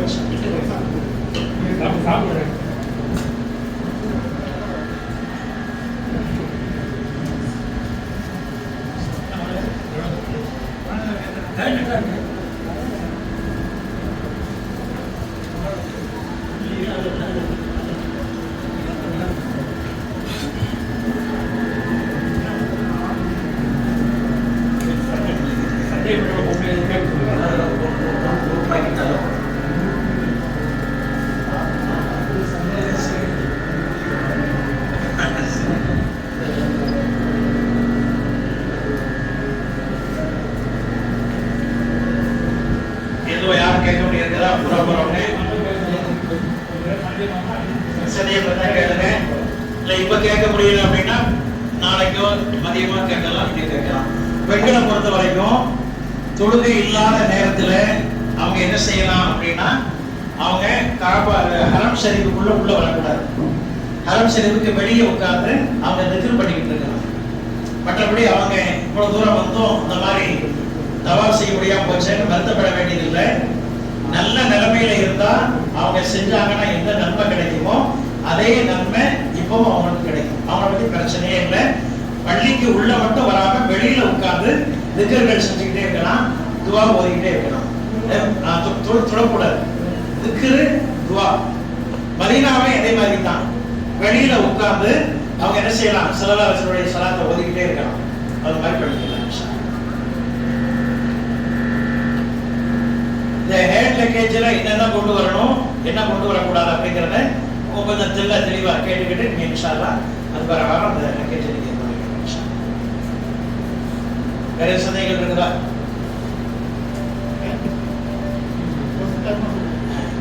இன்ஷா அல்லாஹ் நம்ம செவ்வாய்க்கிழமை இஷா தொழுதுட்டு நம்ம ஆலிம் சாபா தைக்கால் பள்ளியில இருந்து போறோம். பஸ் அங்க வந்துடும். அதனால நீங்க அதுக்கு ஒரு அரை மணி நேரம், அதாவது ஒரு 7:30 மணிக்குனா நீங்க லக்கேஜோட அங்க வந்துருங்க தைக்கால் பள்ளிக்கு. வந்துட்டு இஷா தொழுதுட்டு தொழுக முடிஞ்ச உடனே துவா ஓதி முசாபா வச்சுட்டு நம்ம 8:30 மணிக்கு அங்க இருந்து பஸ்ல கிளம்புற மாதிரி இருக்கு.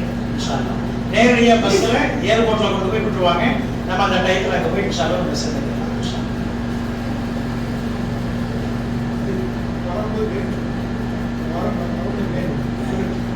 வரும்பொழுது காலையில 7:30 மணிக்கு சென்னை ஏர்போர்ட்ல வந்து இறங்குறோம். அந்த நேரத்துல பஸ் வசதி எல்லாம் கிடையாது. அதனால ஒரு வேன் ஏற்பாடு செஞ்சிருக்கிறோம். அந்த வேன்ல எத்தனை பேர் வர்றோமோ அத்தனை பேர் ஷேர் பண்ணிக்கிட்டு நம்மளுடைய வீட்டுக்கே நேரடியாக வர்ற மாதிரி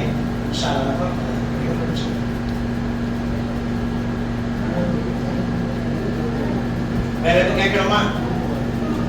இன்ஷா அல்லாஹ் அடுத்த குரூப், இந்த சர்வீஸோடைய அடுத்த குரூப் நவம்பர் மாதம் போது யாரும் போறவங்க அல்லது உங்களுக்கு தெரிஞ்சவங்க போறவங்க இருந்தா இன்ஷா அல்லாஹ் அறிமுகப்படுத்துங்க. இன்னொரு இமாமுடைய தலைமையில, ஒண்ணு நம்முடைய ஊர்ல உள்ள ஒரு இமாமா இருக்கணும் அல்லது பக்கத்து ஊர்ல உள்ள ஒரு இமாமா இருக்கும். அந்த இமாமுடைய தலைமையில இன்ஷா அல்லாஹ் நவம்பர் மாசம் அந்த குரூப் போது நீங்க மற்றவங்கள்ட்ட அதை அறிமுகப்படுத்துங்க. உங்களுக்கு தெரிஞ்சபடி சொல்லுங்க. உங்களுக்கு அந்த நியதிகள் இருந்தாலும் இன்ஷா அல்லாஹ் நவம்பர் மாசம் நம்ம குரூப் இன்ஷா அல்லாஹ் வாங்க. அல்லாஹ் ஜல்லஷானஹு தஆலா நம்முடைய எல்லா அமல்களையும் ஏற்றுக்கொள்வது புரிவானாக. அஸ்ஸலாமு அலைக்கும் வரஹ்மத்துல்லாஹி தஆலா வபரகாத்துஹு.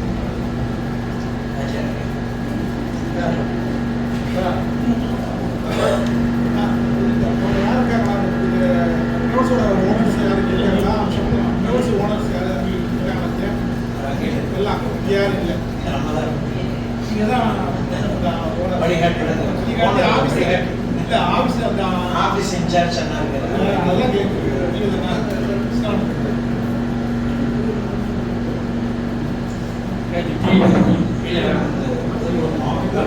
ஆண்களுக்கு இஹ்ராம் ட்ரெஸ் எப்படி அணியுது, ஏற்கனவே வந்தவங்களும் இருக்கலாம், புதுசா வரக்கூடியவங்களும் இருக்கலாம்.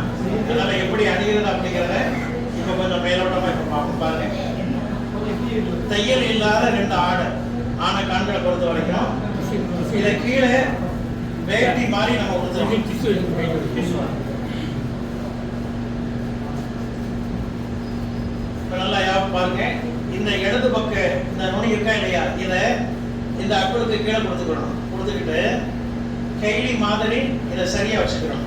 பாதி பாதியா சரியா வச்சு இத வலது பக்கத்துடைய இந்த நுனியை முதல்ல கொண்டு வந்து இடது பக்கம் 2வது கொண்டு வந்து இதை அப்படியே கைலி மாதிரி நம்ம சுட்டிக்கிறோம். அதுக்கு மேல பெல்ட் கொடுக்குறோம். அந்த பெல்ட்டை மேல போட்டுட்டோம் அப்படின்னா இது கடலாம நம்ம இந்த உடுத்தினர்ல இருந்து திரும்ப கலைகிற வரைக்கும் அப்படியே ஸ்ட்ராங்கா தான். மேல போடுறது சாதாரணமா நம்ம வீட்டுல இருக்கும்போது துண்டு போடுவோமா இல்லையா, அதே மாதிரி தான் இது மேல போடுறது.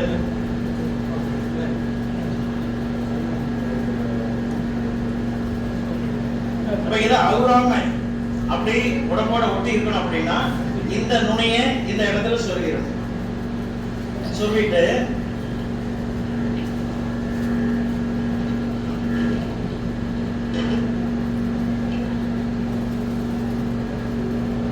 இந்த 2வது நுனைய திரும்ப இந்த இடத்துல சொருகிடும். சொல்லிட்டு அப்படின்னா ஆமா இப்படி அவுறாம இருக்கணும். உம்ராவுக்கான தவாப் செய்யும் போது நல்லா ஞாபகப்படுத்திக்க. போன உடனே நம்ம உம்ராவுக்கான தவாப் செய்வோமா இல்லையா, முதல் 3 சுத்துல வலது தோல் புஜம் தெரியும்னு சொல்லணும். இந்த மாதிரி வச்சுக்கிறோம். இதை இப்படி போட்டுட்டு வலது பக்கம் தோல் புஜம் தெரியுற மாதிரி நம்ம இது செய்யணும். 4வது சுற்றுல நம்ம அதை எடுத்து இது பண்ணிக்கலாம். இப்போ இதான் இந்த எஹ்ராமுடைய ஆடையை அணியக்கூடிய இந்த மெத்தட். நல்லா ஞாபகிச்சுக்கோங்க. இப்போ நம்ம இங்கே இருக்கிறனால சட்டைக்கு மேலே போட்டோம். நீங்கள் தெரியாம பனியனை போட்டுட்டு அதுக்கு மேலே எல்லாம் போட்டுறாதீங்க. நிறைய பேர் அந்த மாதிரி பண்ணிட்டாங்க. அதனால ஞாபகப்படுத்துறேன். ஆடை எந்த ஆடை உள்ளாடை இருக்கக்கூடாது. உள்ளாடை கீழாடை போட்டு தான் ஆகணும் அப்படின்னா அவங்களுக்கு மட்டும் அந்த சலுகை. டாக்டர் சொல்லிட்டாங்க அப்படின்னா அவங்களுக்கு மட்டும் அந்த சலுகை. இப்போ அவங்க மட்டும் என்ன செஞ்சுக்கலாம், அந்த மாதிரி ஆடை போட்டுக்கலாம். அதே மாதிரி தொப்பியை நீங்க ஹேண்ட் லக்கேஜில் போட்டுருங்க. ஹேண்ட் லக்கேஜில் லக்கேஜில் போட்டுருங்க. நம்ம ஆர்வத்தில் என்ன செய்வோம், தொப்பி தூக்கி ஏதாவது இடத்துல எங்கேயா போட்டிருக்கோம். அதனால தொப்பியை நீங்க லக்கேஜில் போட்டுருங்க. இப்போ இதெல்லாம் கொஞ்சம் ஞாபகத்தில் வச்சுக்கோங்க. மருந்து மாத்திரைகள்லாம் நீங்க லக்கேஜிலே முடிச்சிருங்க. அல்லாஹ்வுடைய கிருபையில இந்த நிகழ்ச்சி முடிந்து விட்டது. நம்முடைய கம்பெனி சார்பில் கொடுக்கக்கூடிய இந்த லக்கேஜ் பேக்கு அதை நம்ம ஹாஜர் அவங்க கொடுப்பாங்க.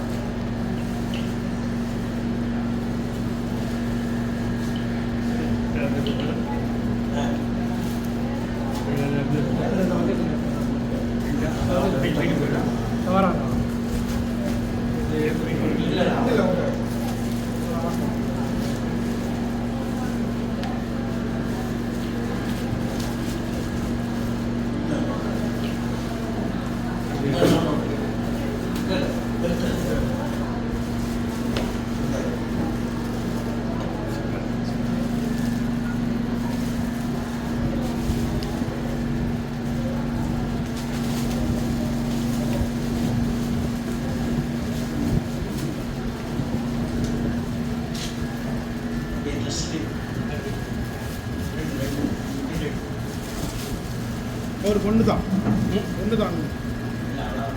அங்கே உள்ள அண்ணனுக்கு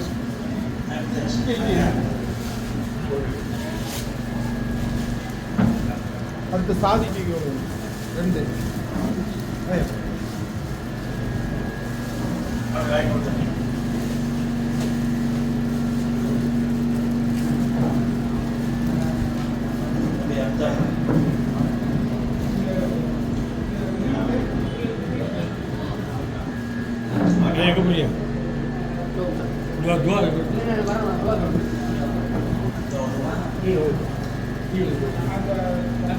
அதுக்குள்ளே இருக்காது.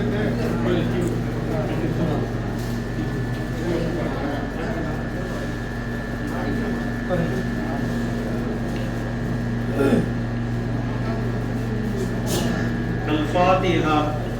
بسم الله من الشيطان الرجيم. بسم الله الرحمن الرحيم. الحمد لله رب العالمين الرحمن الرحيم. إياك نعبد وإياك نستعين اهدنا الصراط المستقيم صراط الذين أنعمت عليهم غير المغضوب عليهم ولا الضالين. آمين. بسم الله الرحمن الرحيم. قل هو الله أحد الله الصمد لم يلد ولم يكن له كفوا أحد. بسم الله الرحمن الرحيم. قل هو الله أحد الله الصمد لم يلد ولم يولد ولم يكن له كفوا أحد. بسم الله الرحمن الرحيم. قل هو الله أحد الله الصمد لم يلد ولم يولد ولم يكن له كفوا أحد. بسم الله الرحمن الرحيم. قل أعوذ برب الفلق من شر ما خلق من شر غاسق إذا وقب ومن شر النفاثات في العقد من شر حاسد إذا حسد.